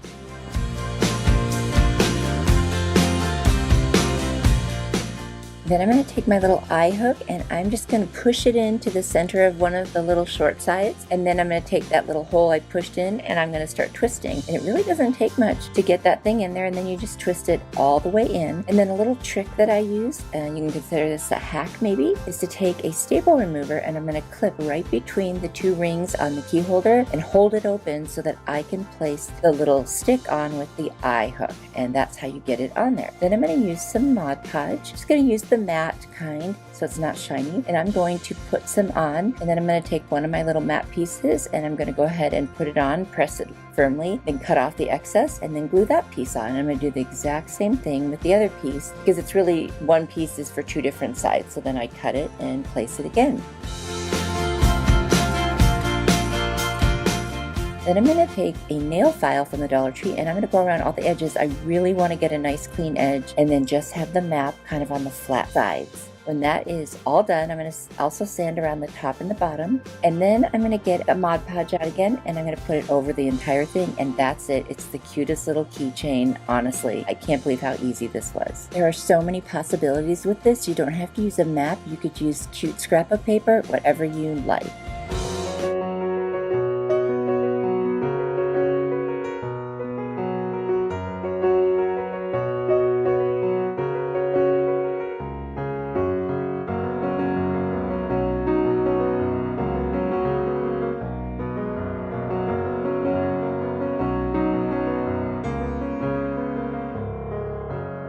Beautiful wood round with the name on it and the magnolia leaves is a picture that our granddaughter found on Pinterest, and she said, I want this. And I knew I could make it for less because I looked around and I found them for this size, which is a large one, anywhere from $76 to $90+ online. So we can do this for less. I picked up this wood round. It's 1 inch by 2 feet by 2 feet. I got it at Home Depot and it was about $17 and change. It's so solid, oh my gosh. And so I'm going to use that for the first piece. I'm going to use my apple barrel burnt umber paint. You can get that at Walmart. And I'm going to water it down in a little cup here. And I'm going to use it as stain. Now, here's a couple reasons why. 1, it doesn't smell. 2, it dries very quickly. And 3, look, would you know this wasn't stained? Look at how the beautiful grain of the wood shows through. So I just put it on. I'm using a foam brush that I got a big package off Amazon, and it's a great deal, by the way. I ordered this finishing wax by Jolie off of Amazon, and I'm just going to use my really nice brush that's good for wax. My daughter got it for me on Amazon, and I'm not sure what it's called, but I think I have similar ones in my store. Anyway, I'm going to apply that to the wood on all sides and the edges, and then I'm going to get out my square and I'm going to start measuring. I need to figure out how big my letters need to be and where the center is. I didn't want to draw crossbar lines on it, so I taped some pieces of twine and found my center while using my square so I could put a little teeny pencil dot. I used my Cricut to design the word Vivian and Renee using the fonts that I chose. You can use whatever fonts you like. And if you had sticker letters, you could do that too, but I was going for a very specific look and I knew they had it in my Cricut design space. So then I'm just transferring it directly on to the wood round. I centered the word Vivian. Then I'm going to take the word Renee and it's going to go just below and off to the right a little bit because that's how the original one looked. Now they use like wood cutouts for their words, and although I have a machine to do that, I haven't figured out how to do that yet. So I thought that the vinyl was going to be just fine, and I'm using the permanent vinyl for this. Now, one problem, because I put the wax on, the letters didn't want to stick. So that's just a lesson that I learned, is don't put the wax on where the letters are going to go. So you guys can avoid that. Normally I would add a hanger to the back, but this was pretty heavy. So we went over to Lowe's and I found this really cool picture hanger for heavy pictures. It would hold like 75 pounds, which is overkill, but I thought better safe than sorry. So I'm going to give that to them. I also found this gorgeous magnolia garland at Five Below. You guys have to go to that store sometimes. They have so many things we can use for crafting. And so now I'm going to get out my polyacrylic finish and I'm going to put that over the whole thing. And I have to do that because of the letters not sticking as good as I want them to. And I like it anyway because it does give it a nice finish. And I did not do it on the back because it's going to be against the wall, but I did put little felt rounds on there so that it wouldn't scratch up the wall while they were hanging it or taking it down. You guys, I love this. I'm so thrilled with how it came out. It's huge and they absolutely love it too. And altogether, I spent somewhere around $30, which is a lot less than $76 to $90 $90. It's amazing what you can do if you make it yourself.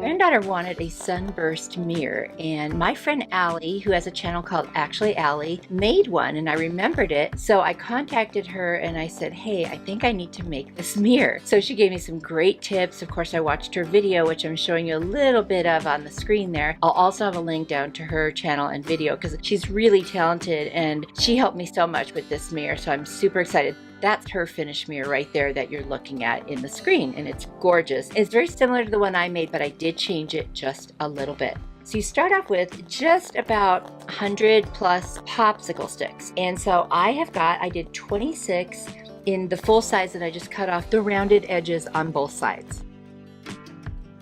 Then I did 26 and I cut them into 4.5-inch pieces. And then I also did 26, did those at 3 inches. And then the last 26 I did were 3.25 inches. Now these are the measurements that Allie gave me. My mirror was a little bigger than hers. My mirror was a 16-inch mirror, but I made it work. Now at the Dollar Tree, you can get popsicle sticks. They're 36 in a pack, and they're, you know, kind of the big ones, not the ginormous ones, but the big ones. And so it wasn't that bad. I only had to get 3 packages to make it work. And I used, I think it was 104 altogether. I also sanded every one of these pieces after I cut them. And the way I cut them was with my miter shears. If you have good scissors, you can do that. My scissors aren't that great for cutting popsicle sticks. I decided to use my miter shears. Super easy. They're in my Amazon store. Anyway, and after I sanded everything, they looked really sweet, and I did all the edges as well. Now they also sell these little squares at the Dollar Tree, and they come 4 in a pack, and I used 14 of those, and I left the middle open because you really don't need anything in the middle. Once I knew that the big circle would fit on it, I taped all the pieces together so they wouldn't move. What I'm really going to need is about a 1-inch border around the mirror, and that's what I'm going to end up with when this is done. The first thing I'm going to need to do is figure out the exact center of this circle. So I'm going to use my square and a level, and I'm going to come up with the center. Put a little tack in the middle of the round piece that came with the mirror. And I tied some twine to it, and I tried to attach a pencil. That was kind of rough. So I went around, you know, trying to make a perfect circle. I wanted it to be about 1 inch bigger than the circle because I wanted the wood to show. That was the whole point of that other wood. So it would be the mirror in the middle, that little wood circle about 1 inch, and then all the starburst pieces. And now I'm just tying the twine to the thumbtack, and then I'm going to attempt to tie it to the pencil and then trace all the way around, trying to keep it at 1 inch, which didn't work, so I had to do something else, and you'll see that in just a minute. Next, I'm going to hot glue all the seams of this wood so that it doesn't come apart before I cut the circle out. So my solution to getting that inch circle going around was to take a little popsicle stick, cut it into 1 inch, and then go around like I'm doing right now and just draw a line over the top and connect all the lines. And believe it or not, that worked really well. Just took a couple extra minutes, and I wish I'd just done that to begin with because it was super easy and definitely made a nice circle. When it came time to cut out the circle, I used my tin snips that I got from Amazon and a box cutter for some of the tighter pieces, and then I just took a nail file and I went around the edges. You can use sandpaper too, of course. And then I was going to try to come up with a stain. So what I did was I used a combination of burnt umber paint from Apple Barrel and warm buff. I watered it down a bit to create more of a stain. And I just mixed them together, and then I just kept testing it on some scrap wood that I had of the same color. And then I really liked that. So I ended up putting it on because I didn't want it to be different from the popsicle sticks, which were actually a little darker than this wood. And this brought them pretty much to the same shade. So you just got to play around with that a little and make it match, or you could stain everything a different color completely. But we really wanted to keep the starburst part in the more natural looking wood. Now I'm placing the mirror on the top, and I'm drawing a circle where it's going to sit, and I'm using E6000 and hot glue and placing it right over the top. That way it'll hold immediately, and then it will hold forever with the E6000. And then the back, I'm just kind of reinforcing it with some hot glue in that little opening there, and that really keeps the thing together. The next thing I'm going to do is take some sisal rope that I got from burlapfabric.com. You could use any rope, or you could use this kind of rope. Even the twine at Dollar Tree or at Walmart would work. And I'm just going to hot glue it right around the edge of the mirror because I don't want you to see the edges. I want to camouflage that with some rope, and I'm going to go around 2 times and just make sure that you can't see that at all. Now we're going to go back to those popsicle sticks. And I'm going to take the 2 larger ones and I'm going to alternate between the 2. So I will literally just be going every other one, and they'll be next to each other, but they'll kind of start to angle around, as you can see here, because I need there to be a little bit of a gap between them, because then I'm going to take the 2 smaller sizes and I'll start on the openings and I will alternate those. Now what I'm doing is I'm using wood glue and hot glue to attach them so that there's a very good bond there. Now, before I finish off the back, I'm going to take a little piece of twine, knot the ends, and I'm going to hot glue it and put tape over it for the hanger. Then I'm going to cut a round piece of craft paper. I'm going to hot glue that right on. Now, I thought about something after I was done, and that was this is going to be hard to pick up. So I do add another little piece of rope. I'm going to cut a slit. I'm going to add another little piece of rope with a knot on each end. I'm going to hot glue it down, put the tape over it again with the hot glue, and then I'm going to fold back the pieces of the craft paper to cover it back up and glue those down. And then I'm going to cut a little piece of the craft paper to put both up at the top hanger and at that bottom piece. Now if you want to pick it up, you can hold the hanger and the little knotted rope, because otherwise you don't want to hold it by the popsicle sticks. Even though they're on good, they're just not very thick, and that would be a definite concern. And in the meantime, I started covering up the mirror because you can just see me as a reflection or the lights, and that's no fun. Now I'm adding those other 2 smaller pieces and I'm alternating. Now once I get all of those on there, I'm going to go around again with some more of that sisal rope, and I'm just hot gluing it right to the edges of where the popsicle sticks are, so you never see that. I'm going to go around 3 times, and I love it because that brought this from boho to modern farmhouse, in my opinion. And I really, really love the combination of the wood and the sisal rope. I think it's so pretty. I love how this turned out. It's a very large piece and it's gonna look beautiful. Mirrors like this sell for $100 and up. And doing this myself, I paid just about $30. I really hope you like it. And here's just a little bit more of a close-up shot.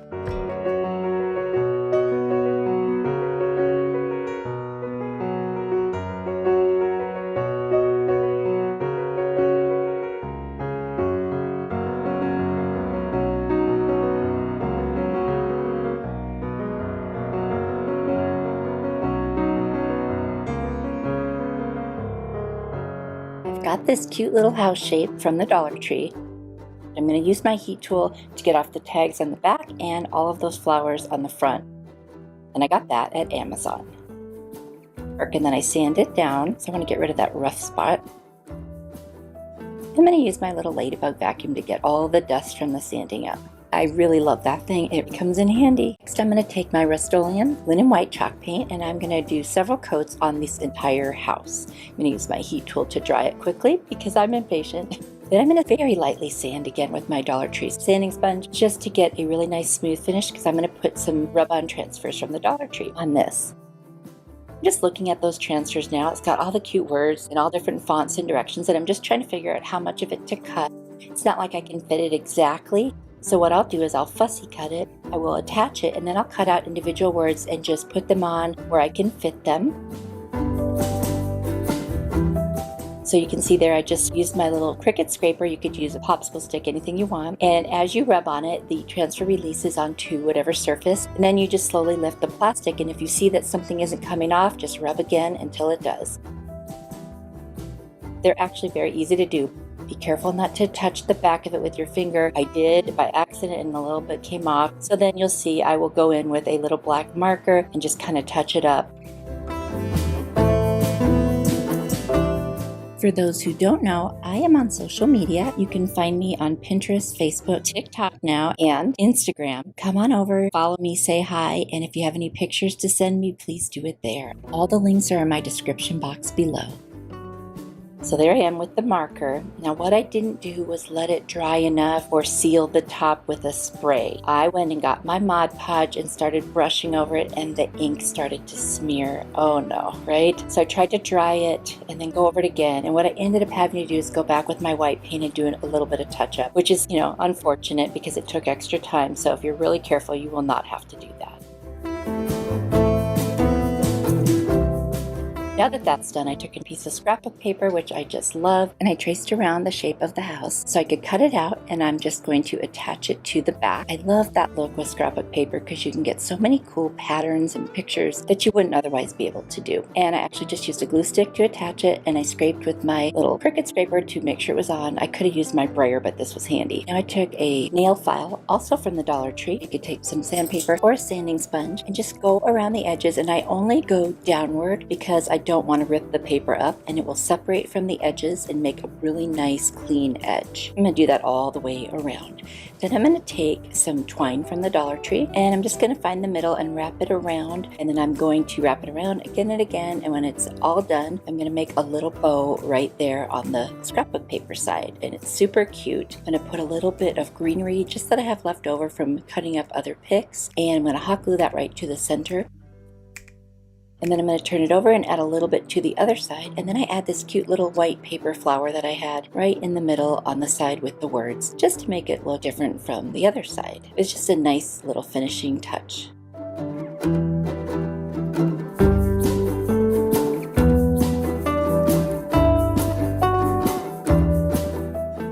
I decided that the other side needed something right in the middle between the two pieces of greenery, so I found this other little light green kind of flowery pick that I had, and I'm just going to attach it right there.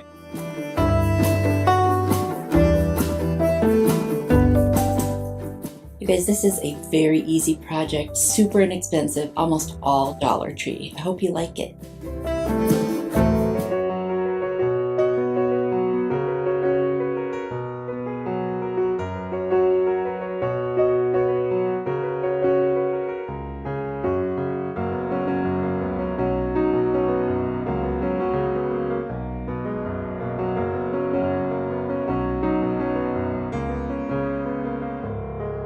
DIY, I'm using this little truck cutout that I got at the Dollar Tree, and then some scrapbook paper, cute little cow skin print. And then this is a piece from the back of a calendar. It's one of the months of one of the Dollar Tree calendars. And then this one is the Farmer's Market from 2021 calendar. I'm going to use a piece of that. I'm going to take off the label, which actually came off super easy this time. Yay. And then I'm going to figure out how much of the scrapbook paper that I need to cover the box part of the truck. This isn't like your typical truck. It's sort of like one of those little mini box trucks.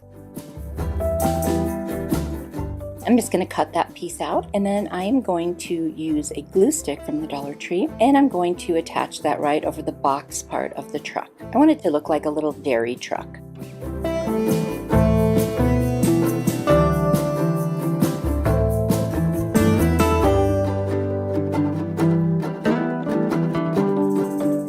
Once I have that attached, I'm going to take my nail file and I'm just going to file around the edges, only going downward so that I can take off that excess bit of scrapbook paper that's on there, and it gives me a nice clean edge. I love that.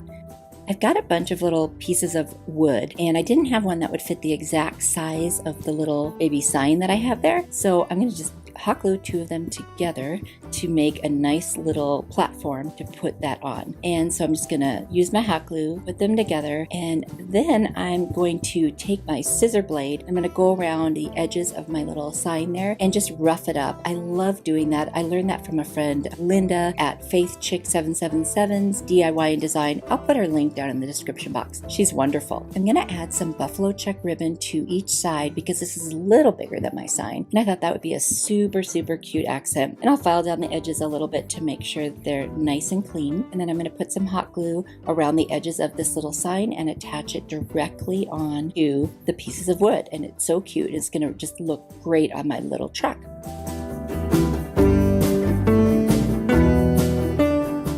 Now I'm going to take the cover of that calendar and I'm just going to fussy cut around that little part that says always fresh, because that's all I actually want from it. And so I'll get that all cut out. Then I'm going to take some cardboard and I'm going to trace the shape of that little sign on there. And then I'm going to use the one I cut out and make 2 more because I want it to be a little thicker. This wasn't very thick cardboard. And I'm going to hot glue all of the pieces together to make this a little more sturdy. I didn't want it to lay perfectly flat since the other sign is on that piece of wood. And I didn't have any wood that, without having to cut it, that would fit this perfectly. And this was so much easier and faster, and it's a good little hack. Just use cardboard if you want to raise something up a little bit. For those of you who love to watch crafting videos while you craft, I have a mega playlist with a link down in my description box because I do that when I'm crafting. So there it is if you're interested. To attach the little sign, I'm going to use some Mod Podge because I don't want any lumps under it from the hot glue. And that's super easy. Of course, you just put it underneath. I'm not going to put any over the top because I don't think I really need to.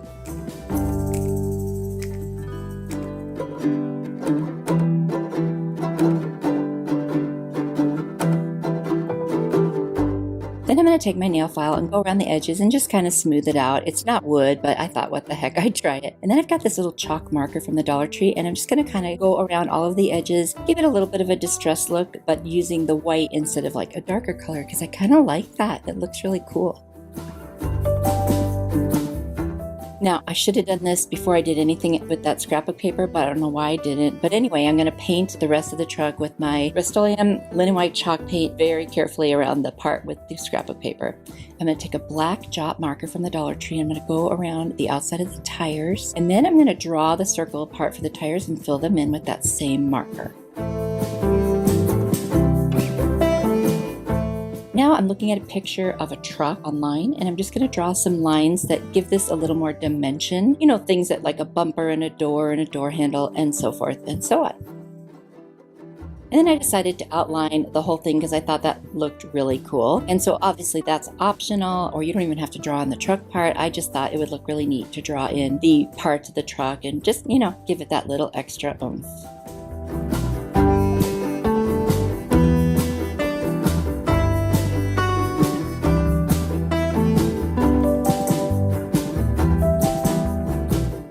I'm going to attach my little Always Fresh sign using some hot glue right to the top of the box part of the truck.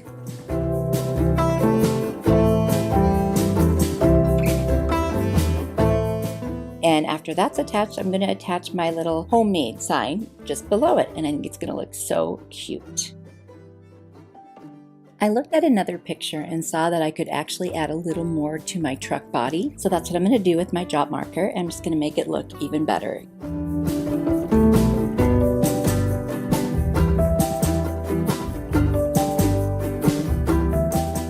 I needed to put something in the middle of my tires, so I found these 2 little round pieces of scrap wood that I have. I'm going to paint them white, and I'm just going to hot glue them right to the center of each of the tires. And that is just a great little touch. And then I'm going to take my chalk marker from Dollar Tree and just go around that homemade sign. I thought that looked really cute. I've got some tumbling tower blocks that I'm going to paint black with my jot black marker. And I'm going to use them on the back to create a stand. I end up using 3 on each side. I did the last one off camera because it was so weighted on the front. I needed a little more weight in the back to make it stand up, but now it stands up perfectly.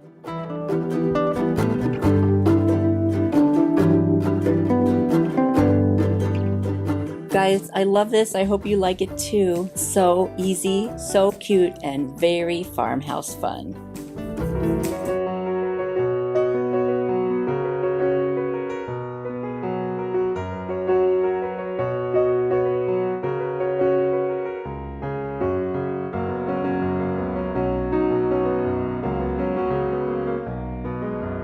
The whiteboard easels from the Dollar Tree, and I decided to turn it into a cute little farmhouse standing sign. I'm going to paint the entire back and around the frame with my Rust-Oleum linen white chalk paint, and when that dries, I'm going to take some scrapbook paper and I'm going to cut out the exact shape of the rectangular portion of this sign. And once I have that, I'm going to take the blades of my scissors and I'm going to rough up all the edges completely around this entire piece of scrapbook paper to give it a more rustic kind of weathered look, which I really like. I'm going to use my glue stick and attach that right onto the whiteboard.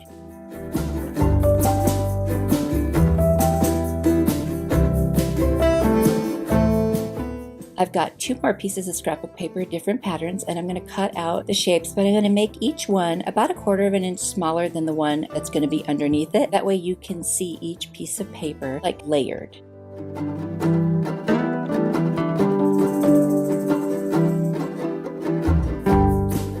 And once I get them cut out, I'm also going to rough up the edges on those 2 pieces with my scissor blade. And then I'm going to take my glue stick and attach them directly to the middle of the front of the easel so that you see the 3 layers. And I just think that's so cute.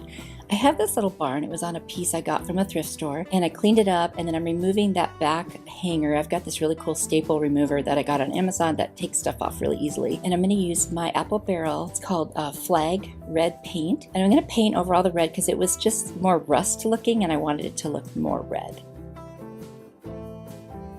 And I'm going to take my jot marker in black and I'm going to go over the parts that were black, like the roof line, the edges of the roof, and then the box in the middle. And I'm going to draw the barn doors as well.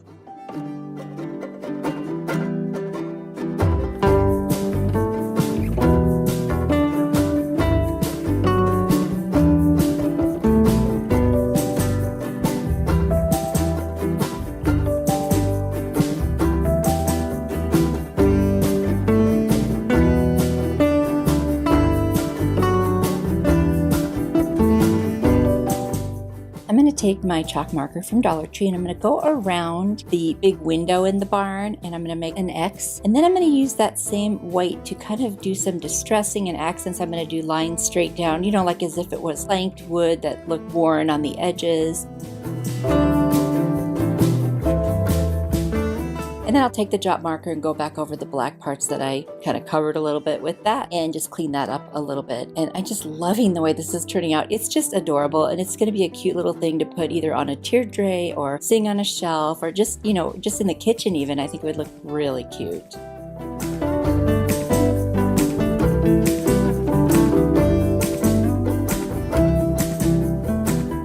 And then I'm just going to take my hot glue gun and I'm going to put a bunch of hot glue on the back so it's nice and secure. And I'm just going to attach it right to the center of my easel. Then I'm going to take some jute twine from the Dollar Tree and I'm just going to put some little dots of hot glue around as I wrap it around, starting at the bottom all the way up to the top, right around the edges. And then I'm just going to tie a cute little bow. And that is going to be it for this one.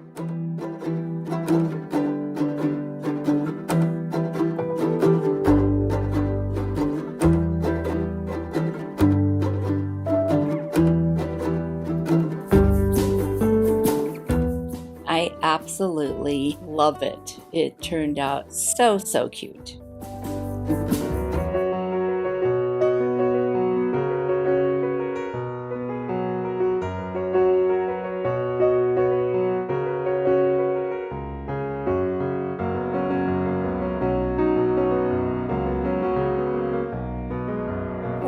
I am using 224 of the blocks and of course some wood glue, and I'm going to use a little brush to apply it.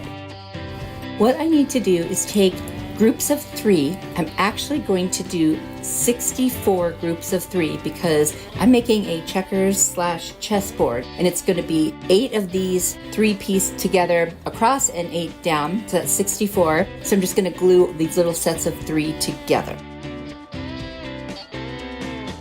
I like to put the glue over the top after I put them together. I can sand that off, but that just kind of really binds it together. Now there they are, all 64 of them. That was a lot, let me tell you. And now I just placed the pieces that are going to be on the side. There's 8 on each side, so 8 times 4 is 32. They're not glued down yet, but I just wanted you to see kind of what that shape would look like. I've got this MDF board. It actually came with some furniture I ordered. It was part of the packing and I saved it, of course. And then I'm just going to measure it because I need the backing to be 16 by 16. But it took 2 different pieces because they weren't 16 inches wide. I'm just using my box cutter to cut them just by scoring it and then taking off the excess and sanding the edges. And yes, that is a nail file. It works so well on these type of things. To attach my 2 pieces of MDF, I'm going to use a combination of wood glue and hot glue. And I'm just going to put that on the side and attach them, and that way it'll dry really quickly with the hot glue, but then it'll cure, you know, for the long haul with the wood glue. And you won't even see this because it's going to be underneath all of the little pieces that I have assembled. I'm just gonna lay my pieces out, and I'm alternating the direction of the little blocks, if you notice, so every other one is going up, and then the other one's going sideways.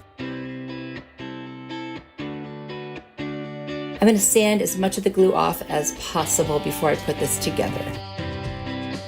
And now I'm going to take my burnt umber acrylic paint by Apple Barrel, and I'm going to water it down and make a stain. I'm going to take half of the blocks that are going to go on the face of the board, and all of the blocks except 8 that are going to go around the exterior, and I'm going to stain them.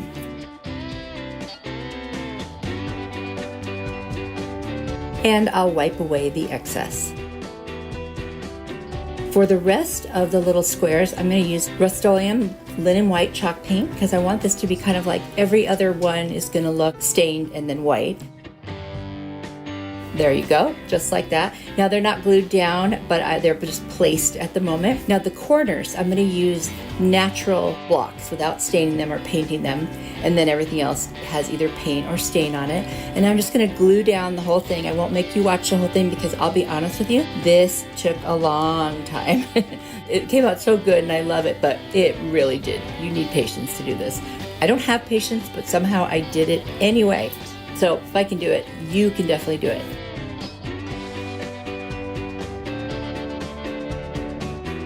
And yay, the last 2 pieces. I can't tell you how happy I was at this moment.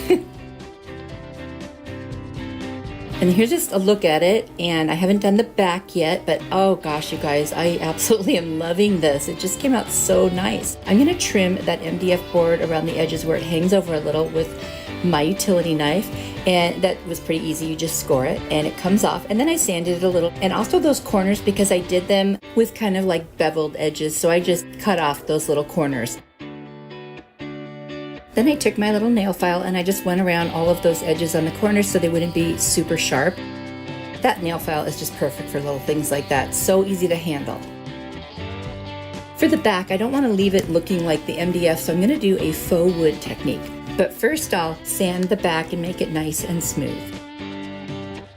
I like to take a very, very messed up chippy brush. This one is very bad, but it will work perfect for this technique. And my Rust-Oleum linen white chalk paint. And I'm just going to put it all on in one direction so it looks kind of like a grain going one way.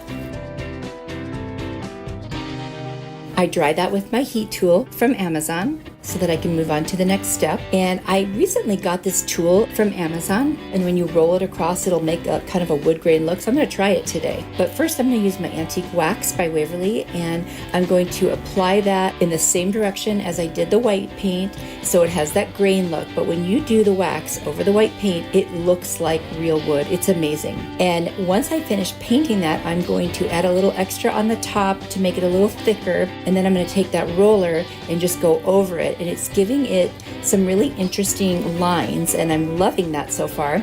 I'm doing it in little sections that are about as wide as the roller itself. Now once I get those all on there, I'm going to take a little brush and I'm going to kind of twist it like around in a circle. You'll see me doing that here in just a moment, and make a few wood knots, and they came out pretty nice. You just have to push hard when you do it so that it really moves, in this case, the antique wax around. And here's a close-up of that grain effect that the roller created. And here I am making the little knots. I am so happy with how this turned out. Now I just have to figure out what to use for the little pieces for both checkers and chess. Maybe another DIY.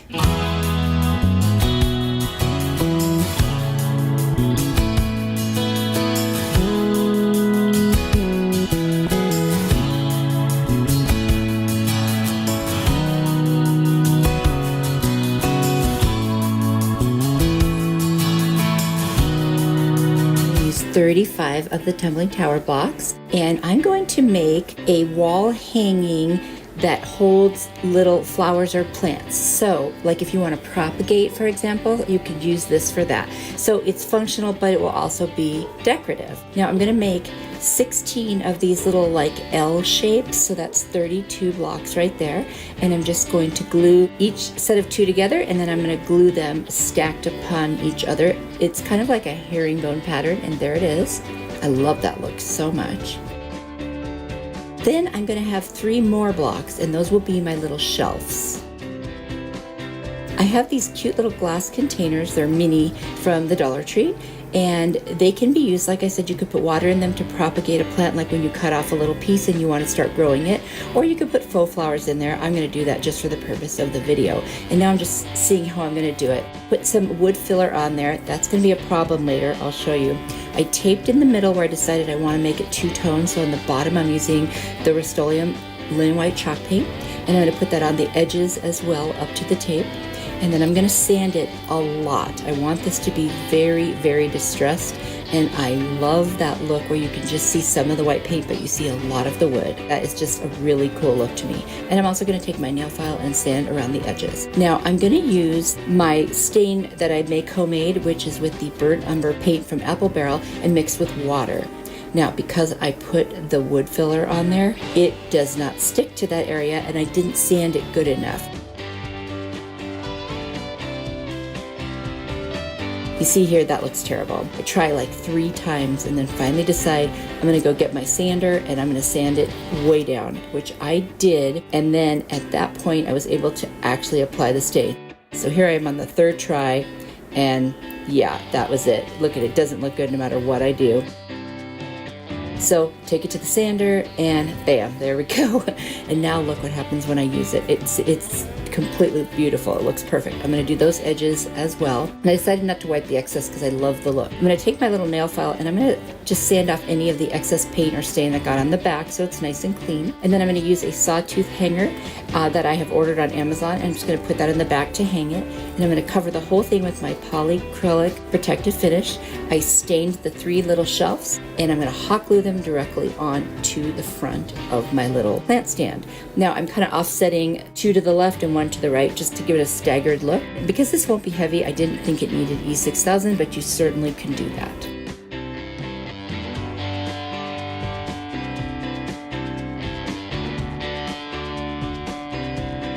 So now I'm just looking to see where they're going to go, and what I'm going to end up doing is I'm going to drill a hole just below where the cap is, maybe a little further than that. I put some tape on there to measure where it is, and also to keep my board from getting all scratched up with the drill. And then I'm going to mark the spot right in the center of each of those, and I'm going to take my drill and I'm just going to make a hole, and that's why I have a piece of wood underneath so it doesn't go through my desk. And technically this is a power tool, and this is very easy to use, so I encourage you to try it.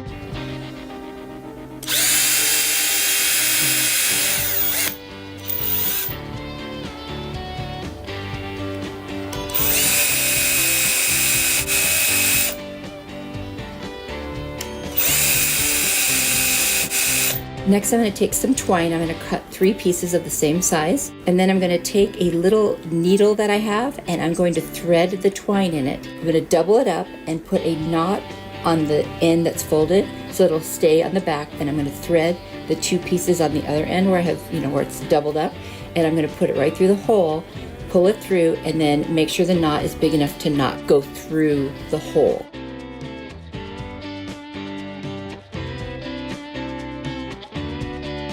And then I'm going to do the same thing with all 3 of those holes.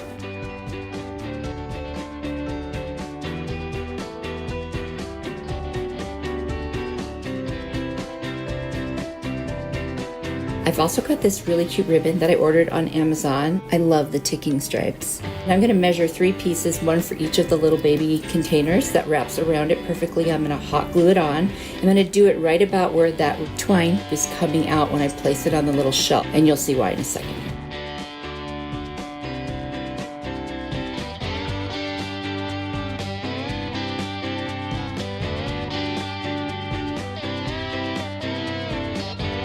And now that all 3 are done, I'm going to take the little caps off because we don't need those. And I decided that it looked kind of funny with nothing there, so I'm just going to wrap twine around the threads of each of the little containers because I'm not going to be using the caps on these. So that way it'll just give it a little more of that rustic look that the rest of it has, and it looks really good when it's all done.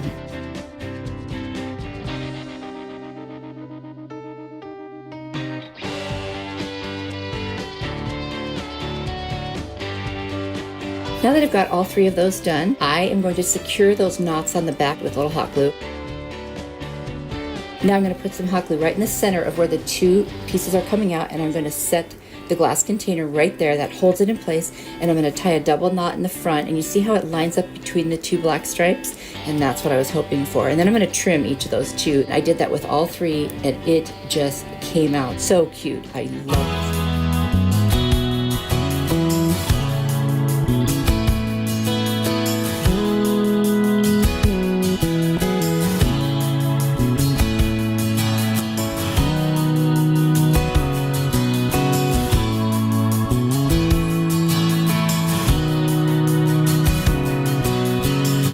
For this functional tumbling tower block DIY, I'm going to make coasters and a holder for them. And I'm using a total of 46 of the blocks. First thing I'm going to do is I'm going to separate my blocks into rows of 8 because each coaster is going to take 8 blocks.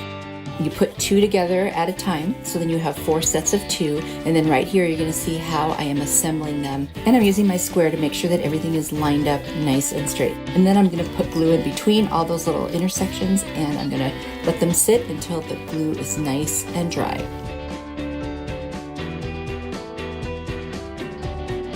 They're super, super easy to make. The hardest part is waiting for the glue to dry.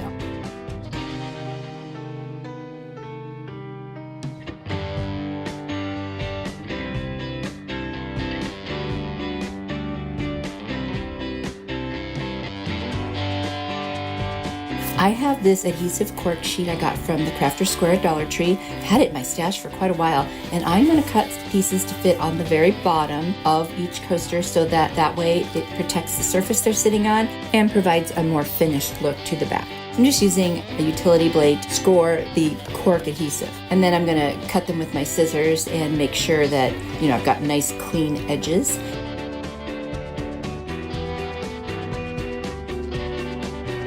I'm going to take off the backing and I'm going to apply it to all 4 of the coasters. And then I'm going to take my utility blade to trim any of the excess around the sides.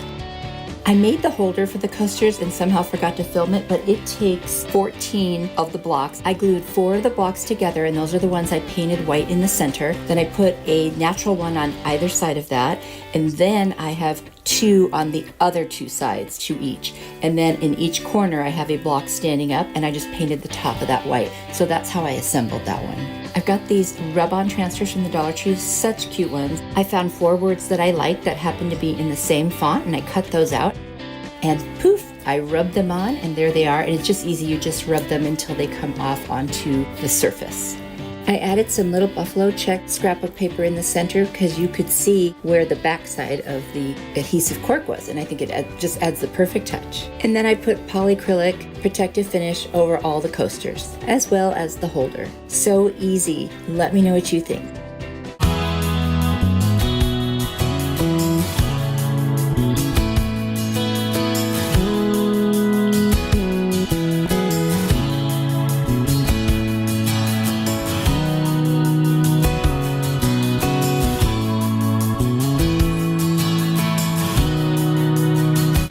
For this DIY, I am making a perpetual calendar. I don't know if you've ever seen those before. They're made out of wood, and then they have the months of the year and the different dates on the blocks. So you can, change the date to whatever you want. I'm using a total of 63 blocks for this, some wood glue, and I'm going to go ahead and start assembling the pieces. So for the rectangle part of this, it's going to take 8 pieces across and 8 pieces on the bottom, and then 5 on each side. So I'm working on those right now, and I'm just putting them together in those increments of blocks and using a generous amount of glue because, wood glue does become part of the wood, and that's the best hold you can get. For the blocks that are going to have the date numbers on them, you will need 12 tumbling tower blocks for each one of those. And I'm going to alternate the direction they go. It just makes it look more interesting, I think. I do end up painting them, so you're not going to actually see that, but especially if I was going to leave them natural, I just think it looks really cool to see the different directions of the wood. But you can see here I've made little sections of 3. There's 4 of them for each of the date blocks, and then I'm gluing them together. And there's my block. Finally got some clamps, you guys. I'm so excited. I got them at Lowe's, so they were actually a really good price. I am going to clamp this together so that it sets up really nice. Now I am working on assembling the main body of it. So I've got 8 on the bottom. Each side has 5, and I'm figuring out the best way to do this. With the wooden blocks that will have the date numbers on them, I can take the 2 sides and start them on the inside of the A block. See how I didn't put it next to it? I put it right on the inside there on the edge. If I want to use a different kind of a block, which I'll show you in a minute, another option, I would have wanted those to be on the sides to make it just a little bit wider. So just keep that in mind. If you're going to use wood blocks, you can do it just like this perfectly. If you decide to use my other option for the date blocks, you'll want to make sure it's wider. And there it is, the whole rectangle. And now I'm going to work on the little blocks that have the months. So you need 6 of those because you're going to put a month on each side. And I did use my Cricut, and I used a font that makes me think of like Ray Dunn because I wanted this to kind of have a Ray Dunn look. I'm going to glue these pieces together now to create my little section where that's going to sit. And then I'm going to take those other blocks and paint them all white. So here I am creating the housing for my months of the year. Now, I will tell you, I did make a mistake, and I don't know if you can tell, but on the left there's a block that's hanging down just a little bit too much. I pushed it back up, you just saw, and then it goes down again and I didn't catch it, and it ends up setting that way. And I can't get all my blocks in there now. So I could take it apart and fix that, but I'm just not going to this time. I didn't want my little calendar to be just plain wood, so I'm sanding it down. And I'm gonna use some really nice scrapbook paper. You see that blue buffalo check scrapbook paper I got at Hobby Lobby? I'm gonna use that. My first thought I was gonna do the trim in this yellow with my Arteza paint pens. I did change my mind and I ended up painting it white after. So whatever you like. It's got to go with your decor. I don't know why I thought the yellow would go. It definitely doesn't. So you'll live and learn. Now I'm going to start cutting out this paper to attach to all of the sides. I'm going to keep that trim a color. In this case, it's going to be white, but I'm cutting the pieces that fit all around the outside of that housing and in the inside as well.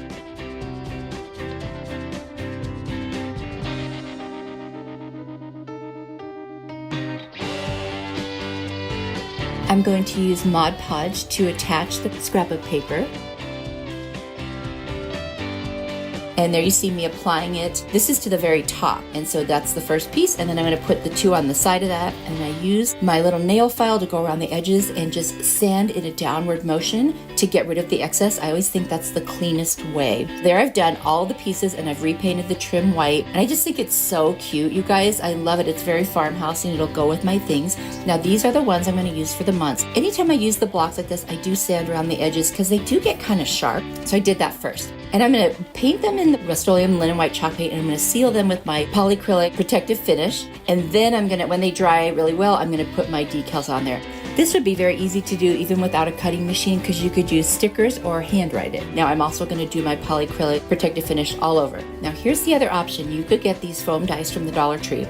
You could paint them all white or whatever color you want and then put your letters on there, but then you have to make your housing wider, like I said. So I did take my little orbital sander and I did go around these because there's a lot of ridges, and I'm doing some wood filler on them as well just to kind of make it smoother. And then I'm going to paint them with that Rust-Oleum linen white chalk paint. I just love that clean look. Once they dry, I'm going to go ahead and cover these also with the polyacrylic, and then I went to the Cricut and I just printed out numbers. I have another perpetual calendar at home, so I was able to see exactly which numbers should go on which block. I'll put that down in the description box for you. Not all of them need to be on both blocks. It's just one of those things, and because the 6 can be a 9, you can just turn it over upside down. I think this would be a really great gift that you could customize. I love how it turned out, and I hope you guys like it.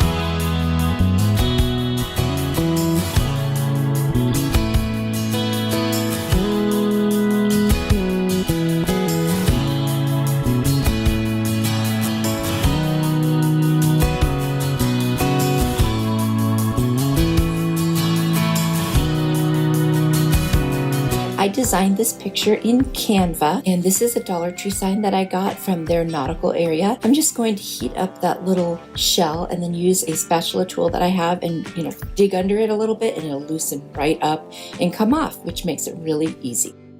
Then I'm going to take off the hanger. It just slips right back through the holes. And I'm going to do the same thing with those frame pieces, heat them up, and then use my spatula to take them off. Then I'm going to take a piece of craft paper with hot glue, and I'm just going to put it around the back and then cut off the excess. I like to do this before I put too much on it because that way I don't have to keep turning it over, on its face. And now I'm just going to go ahead and get all 4 sides attached with the hot glue, and then I'll do a much better trim around the edges. Once I've done that, I'm just going to poke some holes back through the holes with this little wire thing I saved, and just make sure there's a nice clear path for later when I want to put the hanger back on. Next, I'm going to paint the back with the Rust-Oleum chalked linen white paint. I'm going to do 2 really good coats and dry it, and then I'm going to use my polyurethane and do 2 really good coats of that and make sure it's completely dry. That's critical for the sublimation process on wood. There's that design I made. I fussy cut it so it's smaller. And then I'm going to take the frame pieces and use my burnt umber, and I'm just going to go ahead and paint that on there all around the edges and put that aside to dry. The next thing I'm going to do is I'm going to tape my design to the piece of wood that I put the polyurethane on face down with some heat resistant tape. I'm going to take it over to the heat press, and I'm going to set it at 330 degrees, and I did this one for 54 seconds. And I'm just going according to whatever manufacturer instructions that I have. I want to make sure that it's in there long enough so that the design will set. Once it's done, I took it off, let it cool, and then I'm going to spray the whole thing down where the paper is with water. I'm going to use a wet sponge and make sure it's saturated. This is very important because you're going to peel off that paper, and underneath it is going to be the design, and it's actually kind of fun. It's like a reveal. Here we go, look at this. The first rip, and there's the design. And now, it's getting wet and it's soaking into the paper, and I'm just going to rip it all off. Now with my fingers, I'm going to try to pull off the biggest pieces of paper, and then I'll go back over it with the sponge to clean off any residue from the paper, and the design becomes even more vibrant. I don't know about you guys, but I love this. And I think it looks like watercolor. It's almost like I painted a watercolor, but I didn't because I couldn't have done this. I'm not an artist like that.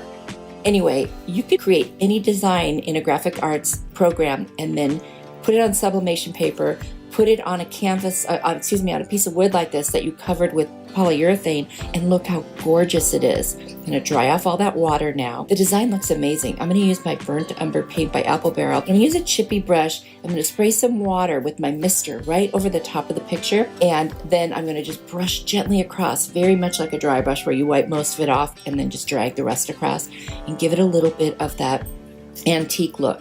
I'm absolutely in love with this piece. I am so excited about it. I just think it came out beautiful. You have to let me know what you think. Now I'm going to cover that with the polyurethane as well. Now I'm going to take my frame pieces with hot glue and I'm going to put them back together, lining up the holes at the top, and then I'll put the rest of the 3 pieces on. I always start with that top piece because I need to make sure that I can get the hanger back on it. Now if you don't want to use the hanger, just fill in the holes, paint it, and then you're good to go and just put a hanger on the back. Anyway, I am in love with this. I hope you guys like it. So here I go, reassembling the frame, putting the hanger back on, and that's it, you guys. This is done. Oh, except I also want to put polyurethane around the frame because I hadn't done that yet, which is very easy. I'm just using a little foam brush, getting around all of the edges. And then I noticed on the side a little bit of the white paint on the bottom piece that soaked through, so I'm just using a furniture marker from the Dollar Tree, and I'm just touching that up super quick. Any brown marker will work. Let me know what you think down in the comments. And I decided to name this one Summer Porch. Did I mention how much I love this one?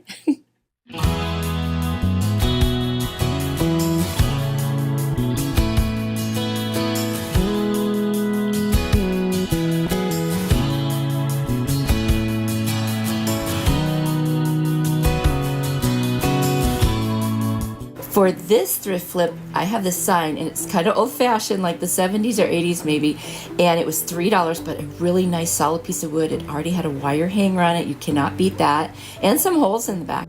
But it's got this hanging on the front, and I didn't really want that. So my mom has this little dish towel that I got her because she really loves cats, even though she doesn't have one anymore. And I said I could turn that into something to hang on her wall. So this piece is going to work for that. I'm going to take off that heart, and I'll use it for in the future. I'm going to take out those 2 little hangers that were on there and fill them with a little bit of wood filler. And then I'm going to sand it down.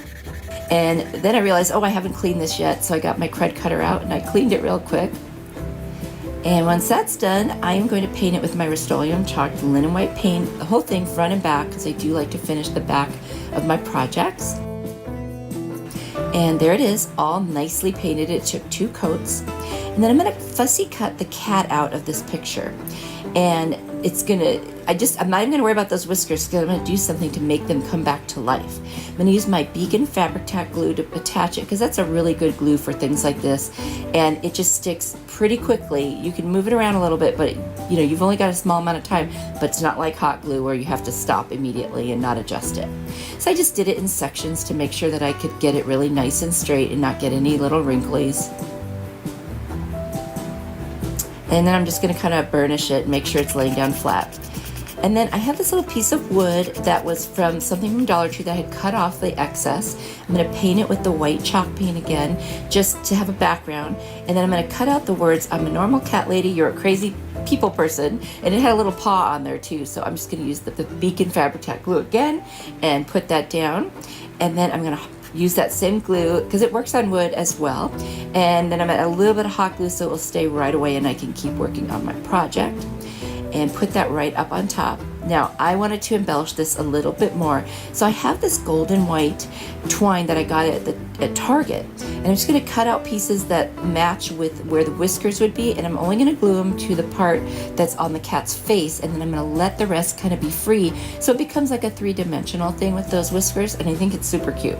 And then I cut out a bunch of little paws in that fabric, and I'm going to glue each one of those down using my Fabric Tack glue, and just kind of randomly place them around the cat.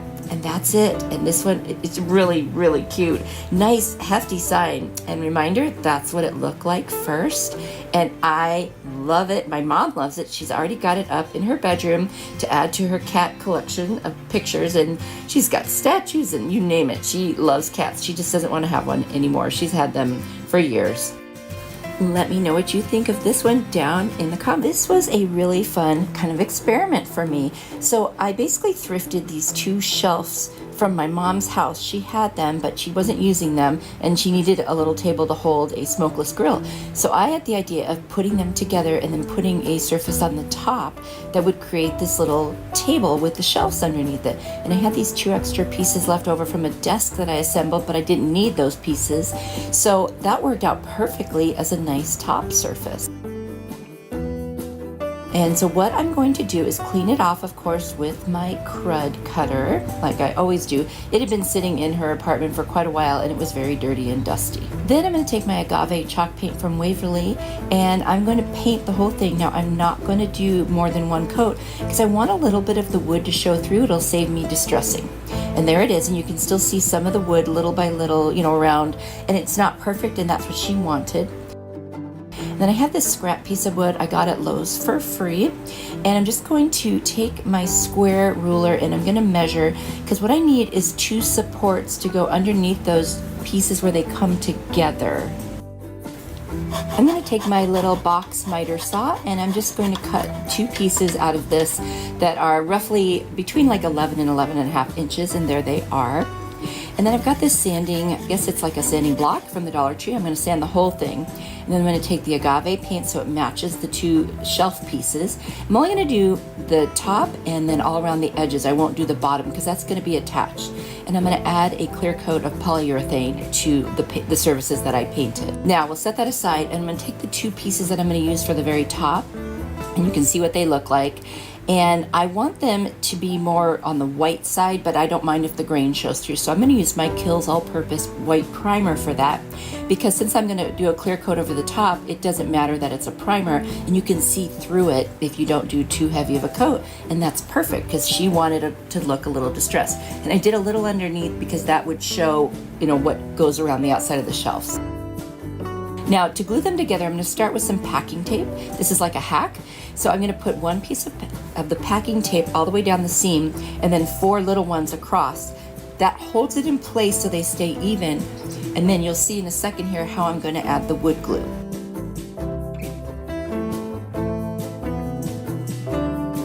I'm going to turn this piece over now, and it does bend in the middle, as you can see. And then what I'm going to do is take my Titebond original wood glue. You can get that on Amazon, but I also got it at Walmart. And I'm going to add some right in there, but see, you can just fold it like that, put the glue in, and it holds the whole thing in place. And you can do it with one hand, holding it in one hand with the glue, which I thought was the best way to do it. Now I'm going to close it and, push it together very tight, and then I'm just going to take a paper towel and clean off the excess glue, and then I will seal all of that with the polyurethane. So now you can see those two pieces that I added as supports under the shelves. That will hold the two pieces together under two of the shelves so that I can attach the top and it won't move on me. And it's all matches, and you can't even see it because it's on the underneath. So there is the piece assembled. Now, by the way, each one of those pieces were not even, so if you see gaps, I couldn't do anything about it because whoever made this originally, it was handmade, it wasn't even. So I took some screws, and the two I already made the holes, and I pre-drill holes, and I just couldn't hold everything in film, so you won't see me doing the drilling.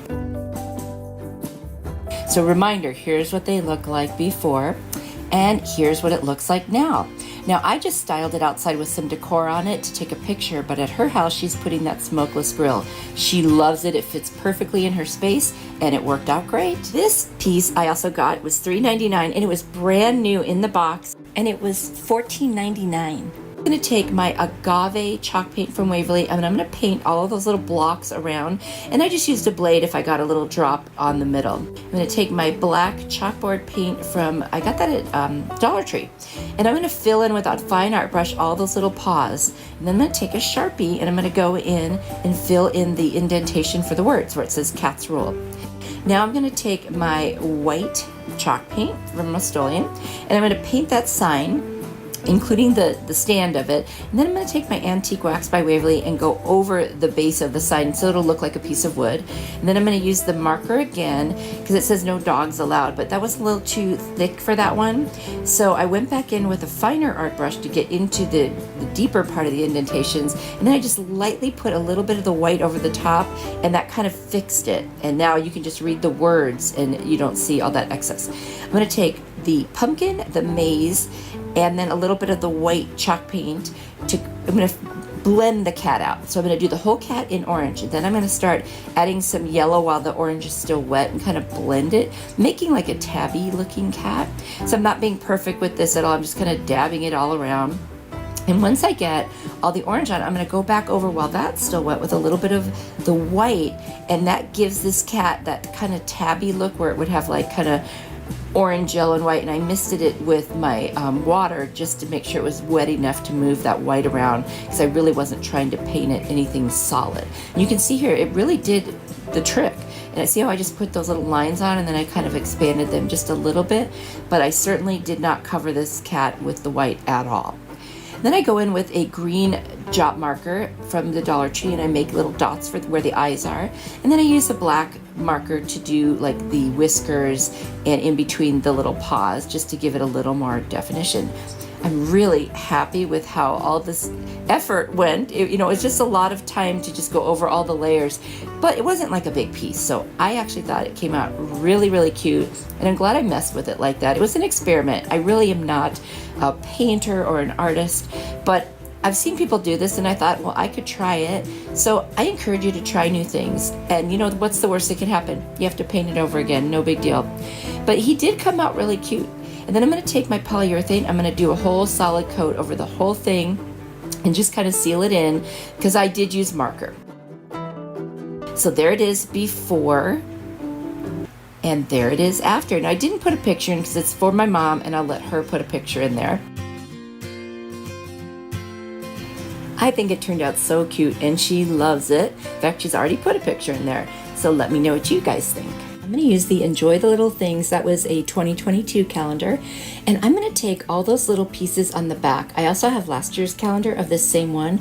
And I'm going to take some pieces from there as well. And then I've got these two dice from the Dollar Tree. I was going to use them for something else. That's why they're sanded. And then I'm going to take my Kills primer.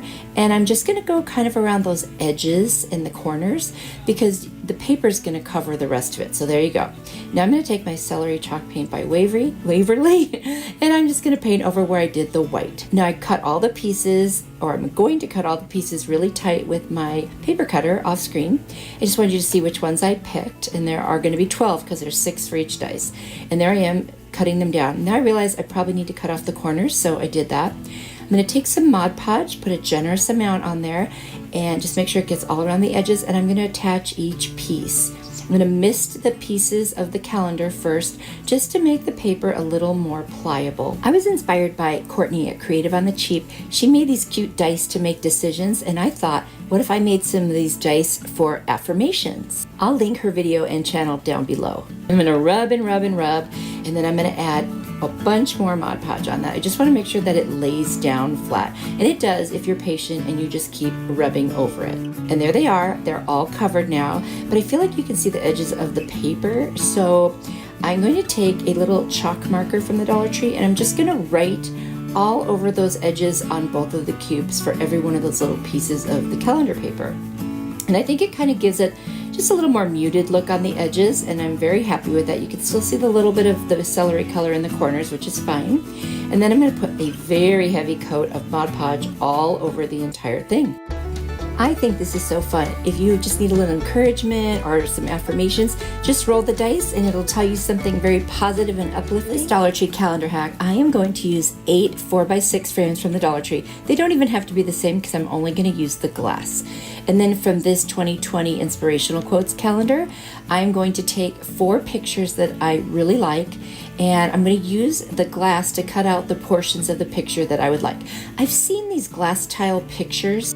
They're usually bigger than this, but I wanted to try it on something small, and I'm just going to reassemble the frame and use that later for another project. So there are all 8 pieces of the glass.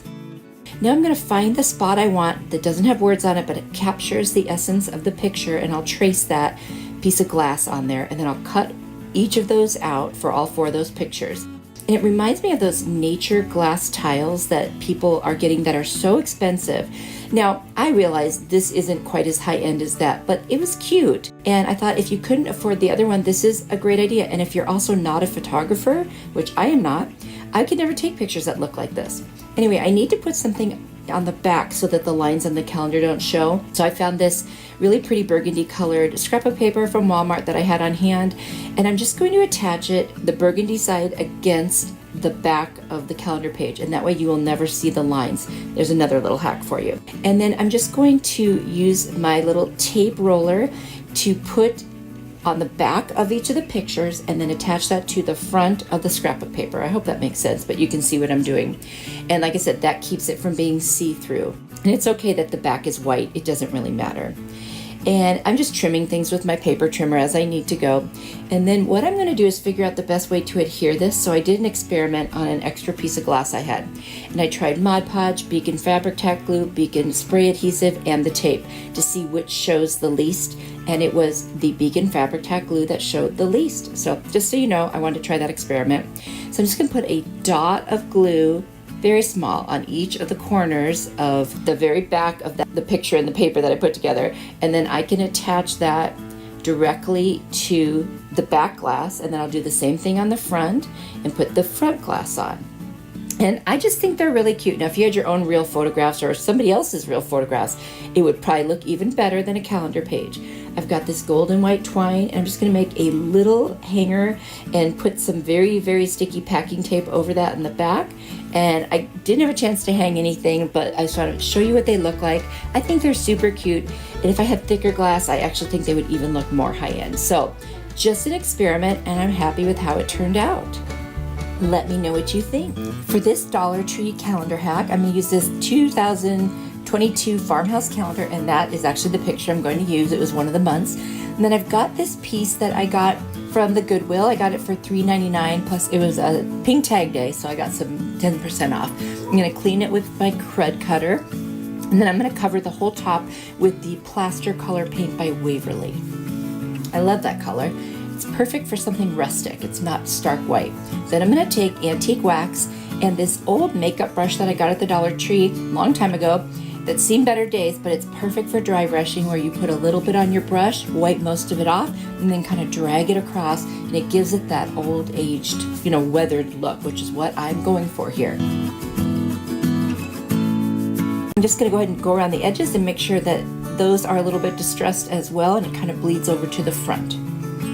Then I'm going to take my square ruler, and I'm going to measure every 1.5 inches. I'm going to put a little spot. I'm going to do it on each of the ends and in the middle, because my square isn't as long as this piece, and I want to be able to draw straight lines. And I'm going to use the pencil and basically draw shiplap lines.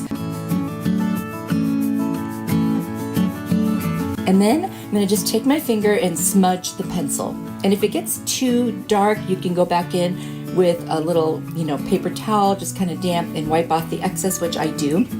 And then because I didn't want it to be quite that dark, I'm gonna go back over with that plaster, just lightly dry brushing it over the top to mute out a little bit of those lines.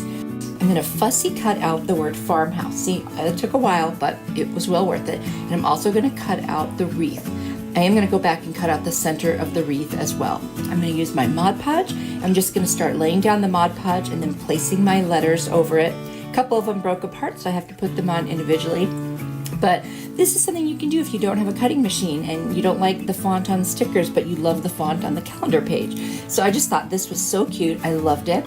And then I'm just gonna put Mod Podge all over the top, and that is that for the word. And then I'm gonna do the same thing with the wreath, but I'm gonna turn this into a 3D wreath. I'm gonna use some actual greenery and embellish it. But now I'm gonna go all over the whole rest of the sign with the Mod Podge because I want it all to have a nice seal on it. Now I'm gonna take these little boxwood pieces, and then I've also got some other little picks. I think one of them is eucalyptus, I think. I always say the wrong one. Anyway, you guys know what they are, right? I'm gonna start hot gluing them on. I clip the pieces off the pick, and then I have all these little extra pieces that I'm gonna fill in with.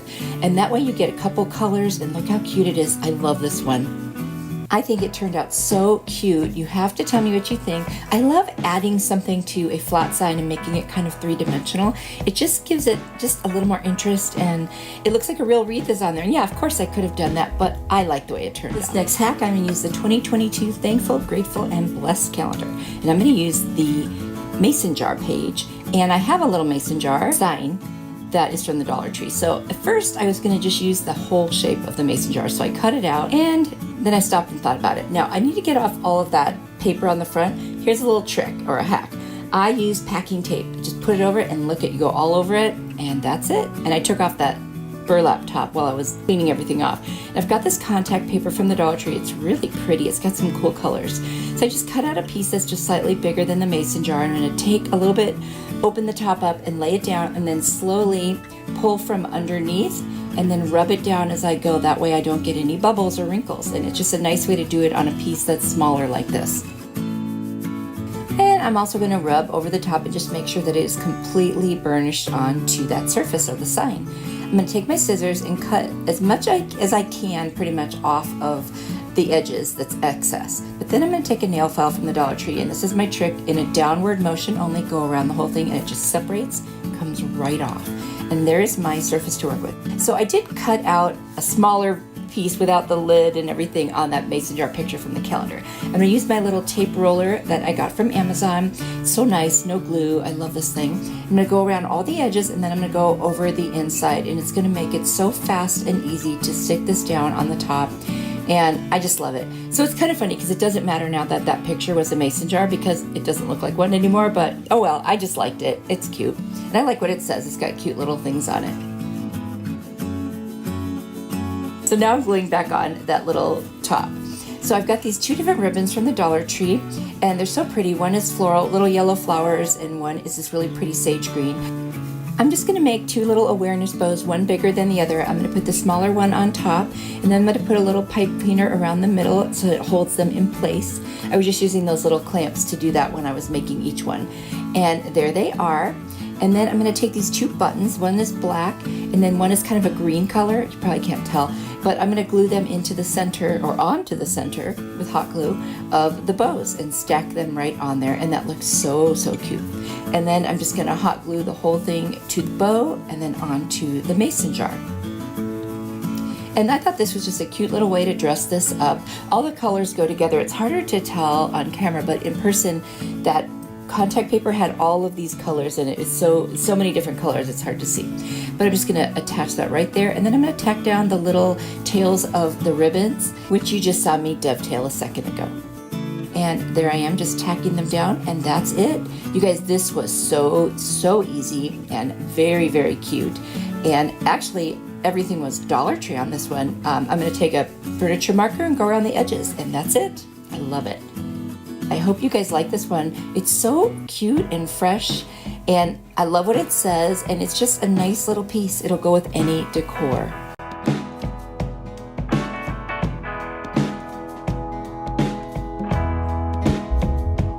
calendar hack, I'm going to use A New Day calendar from 2021 and the page that says, "This is the day the Lord has made, we will rejoice and be glad in it."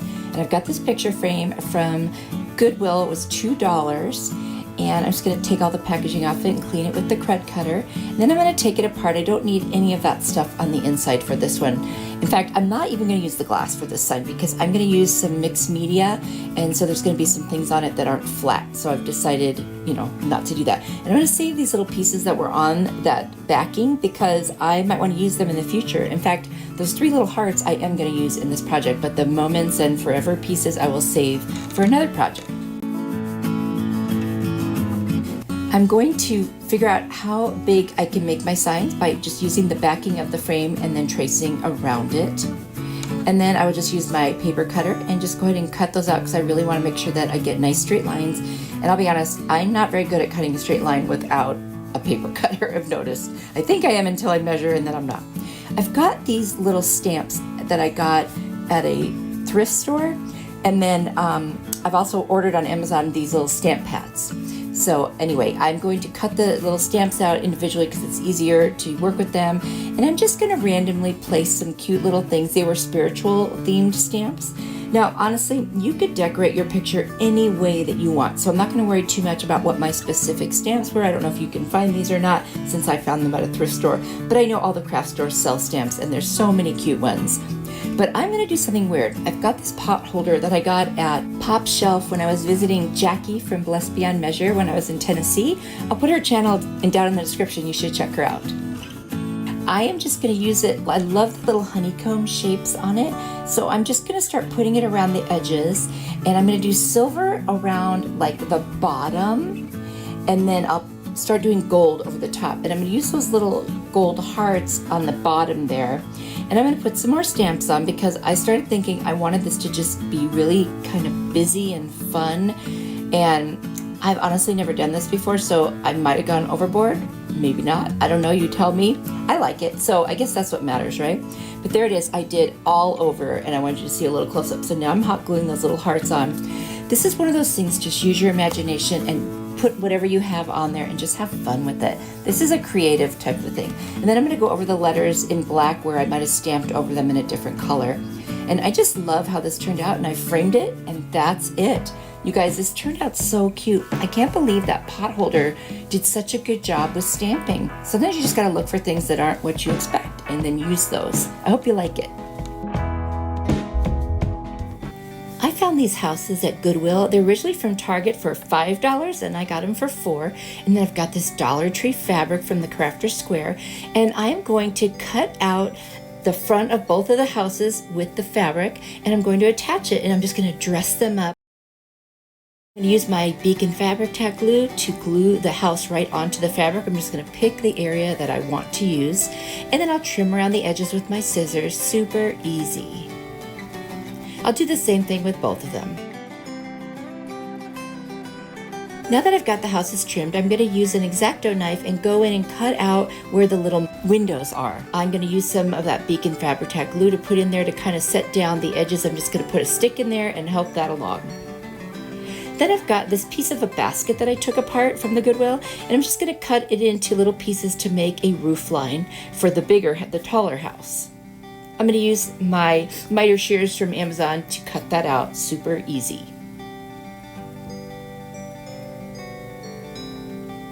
And then I'm just going to hot glue those right in place.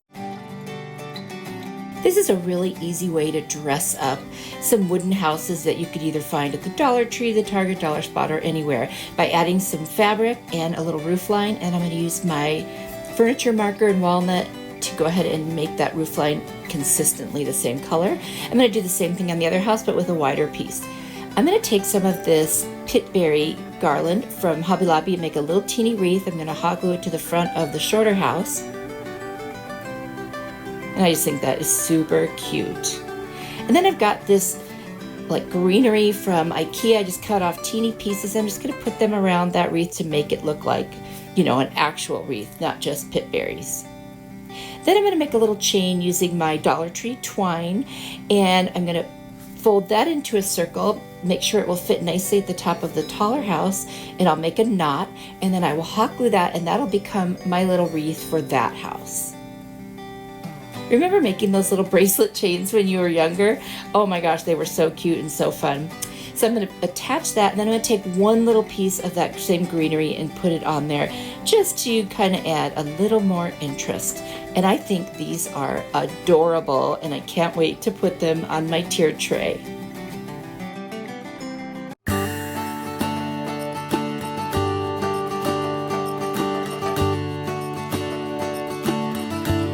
Project, I'm going to take another little wood square that I got, and I'm going to use my square ruler, and I'm going to figure out dividing it into thirds. So I'm going to put little marks wherever I can, create the thirds, and then I'll do it on both sides. So I end up with like kind of a hashtag, if you will.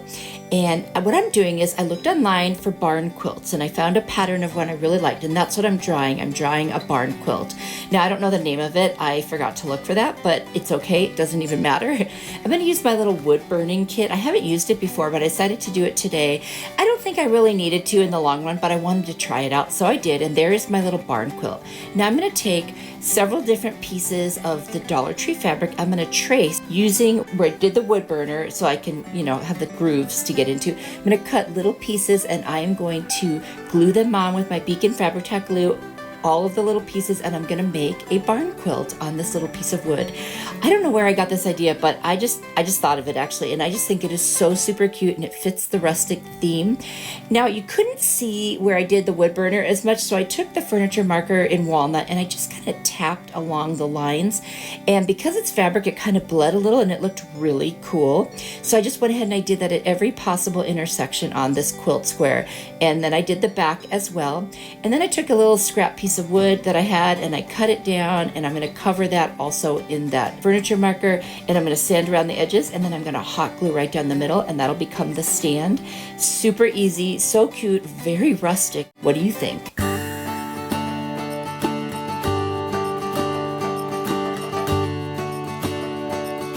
For this project, I've got my Dollar Tree fabric, and then I've got these sticks. And I'm just going to use my miter shears and cut them down. I'm going to make a mini ladder. So there was already a piece that worked perfectly with another piece sort of attached to it. So I just used that as my base, and then I created another side and the 3 pieces. And I'm just going to make sure they're cut to the right lengths, and then I will hot glue them down to each other. Once I have this set, I'm going to take some jute twine, and I'm going to start by hot gluing it on the back, and I'm going to wrap it around each intersection, so there's 6 of them, and I want to end up with an X over the middle of each intersection and then a piece around the top and bottom. So I just did that, and you can do this any way you want. That's just what I decided, and there it is, all finished. Now I cut a little piece of this fabric, and I'm going to figure out how long it needs to be. I want to make a mini ladder blanket. You know how you hang blankets on those little ladders? So I'm just going to cut a piece that I think is about the right size. And then, of course, I end up trimming it down even more when I'm done. And I'm going to fray the ends, and I'm just going to fold it and hang it over the middle rung of the ladder. So cute, so easy. I am just loving these little mini pieces. They are adorable. I felt like this just needed one more thing, so I took a piece of the basket I took apart and been using, and I just cut little pieces, and I made a little rustic star, and I'm going to hot glue it to another piece of the fabric just to kind of fill it in. I'm just going to cut around the edges, and I wanted something that would make it easier to glue it to the sticks, and that worked really well. This turned out so cute. Let me know what you think.